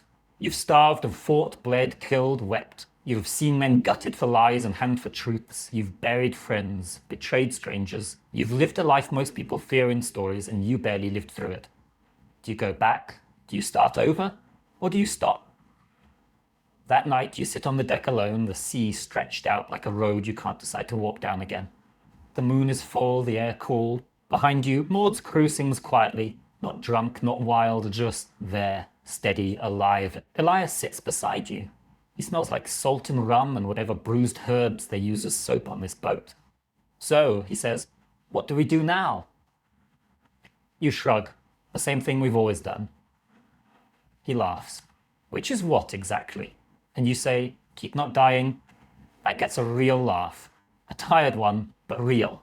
Historically, some pirates did get second chances, pardons, new ships, new names. Some returned to sea, some retired quietly. Others couldn't stay away and died trying to relive their old glories. The cycle never really ended. It just moved forward. There's a fringe story about a pirate who faked his death at Port Royal, married a widow in Barbados, and spent the rest of his life baking bread. Another tale tells of a woman captain who sailed under a new name for 20 more years before vanishing with her entire crew into a fog. Legends, half-truths, you wonder which version you're stepping into now. Maud lets you stay. No ceremony, no welcome speech. Just a new hammock, a fresh blade, and a nod. That's how it works. You're part of the ship now again, but you're not the same. And the sea, as always, is watching. You start calling it the quiet life, but only in your head, and only with the sort of bitter sarcasm that comes from surviving things that should have killed you twice over. Life aboard Maud's ship isn't easy, but it's a long way from the chaos of your last crew. There's no whip crack echoing off the mast. No gambling brawls that end in blood. No stench of rot beneath the deck. Maud runs a tight ship built on rules and respect, and you almost don't know what to do with that. Almost. Your new job is maintenance. Ropes, sails, wood patches. Things you can do quietly away from most people. Elias is still there, of course, now the ship's unofficial quartermaster, though he insists his real job is supervising rum allocation and moral support. The crew likes him. They're wary of you at first. You're the ghost who escaped the noose. You're the one who saw the inside of a Navy gallows and walked away. That makes people nervous. Superstitious. Curious. Eventually the stares fade, replaced by something else. Nods. Jokes. Half-shared meals. It's not trust, not yet, but it's close. Weeks pass, then months. You aid a few ships, nothing big. Maud prefers targets with minimal resistance, small merchant sloops, privateers who get too bold. Her goal isn't gold, it's survival. Food, powder, medicine. She avoids Navy patrols, cuts deals in hidden coves, trades with locals who don't care what flag you fly as long as you pay. It's less adventure and more logistics. Still, it keeps you afloat. And alive. One night you dock in a tiny port on an unmarked island, just huts, a dock, and a man who sells rum by the barrel. It's your first chance in months to stand on land. Your legs feel like jelly. You nearly fall on your face and Elias laughs so hard he drops his pipe in the sand. You wander into the village and buy a sweet orange with a copper coin. You eat it slowly, sitting on a crate, juice dripping down your chin. It's the best thing you've ever tasted. Historically, most pirates didn't die in battle. They died from disease, starvation, infection. Even successful crews often met their end from a scratch that went septic or a rat bite that turned feverish. You think of all the ways you could have died. Famine, hanging, drowning, fire, gunshot, betrayal. You wonder how many more are waiting. Maud calls a meeting on deck that night. A vote. She's got word of a potential prize, a treasure ship out of Havana, heavy with silver, bound for the Spanish Main. Big risk, big reward. Everyone gets a say. You vote yes, not because you care about the silver, but because part of you wants to feel alive again. To remember what it was like to grip a blade with purpose. The raid is brutal. The ship is guarded.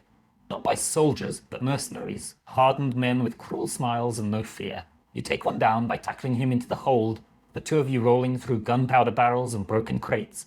You don't remember the killing blow, just blood, screaming, and then silence. In the end, you win. Barely. You take the ship, you get the silver. But you lose 4 men. One of them is Elias, shot through the gut while covering your retreat. You drag him to the deck, screaming for help, but you know. He looks up at you, eyes wide, and says, "You still owe me for that orange." Then he dies. No final speech, no last breath sighing through poetic lips. Just that, and gone. You bury him at sea with the others. Maud says a few words. You say nothing. You can't. Your throat is closed, your eyes are dry, and everything inside you feels like it's caving in. That night, you sit at the bow with Elias's pipe in your hand. It doesn't light anymore. You keep it anyway. There's an old belief that if you die at sea, your soul stays with the ship. You're not sure if it's true, but you swear you hear his laugh sometimes when the wind's just right. Here's a final strange fact. One pirate captain, after losing his entire crew in a storm, sailed alone for 2 years talking to ghosts. People call him mad, but they also say he never lost another battle after that. Sometimes madness is just grief wearing a different coat. You stay aboard Maud's ship for another year. You get stronger, quieter, more respected. One day, she asks if you want your own command, a sloop of your own, crew, compass, for a yard. Freedom. You say no, not because you're afraid, but because you finally learned that freedom isn't found at the helm of a ship. It's found in surviving long enough to choose what happens next. Eventually, you dock at an island far from any Navy patrol, far from ports that whisper your name. You disembark. Maud watches without question. She nods once and says, "Don't die stupid. You promise you'll try. You live in a hut near the water now. You fix boats, tell stories, eat fruit. Sometimes someone asks about the rope scar on your neck. You just say, 'It's from when I tried to kiss a Navy girl.' That usually gets a laugh. At night, you walk the beach. The sea calls, like always. But this time you don't answer. You've had your fill. And that, dear friends, is the story of your horrible, cursed, sweaty, sea-sickened, blade-scarred life as a pirate. You didn't die at sea, or in battle, or on the gallows. You died and came back and kept moving, one splintered day at a time. That's not glory, that's survival, which, in pirate terms, is the same thing. So if you're still awake, congrats. You just lived through something most people wouldn't survive 10 minutes of. If your pillow now feels extra soft, that's because you've earned it. Now close your eyes, breathe in deep, and drift away like a stolen ship into a moonlit cove.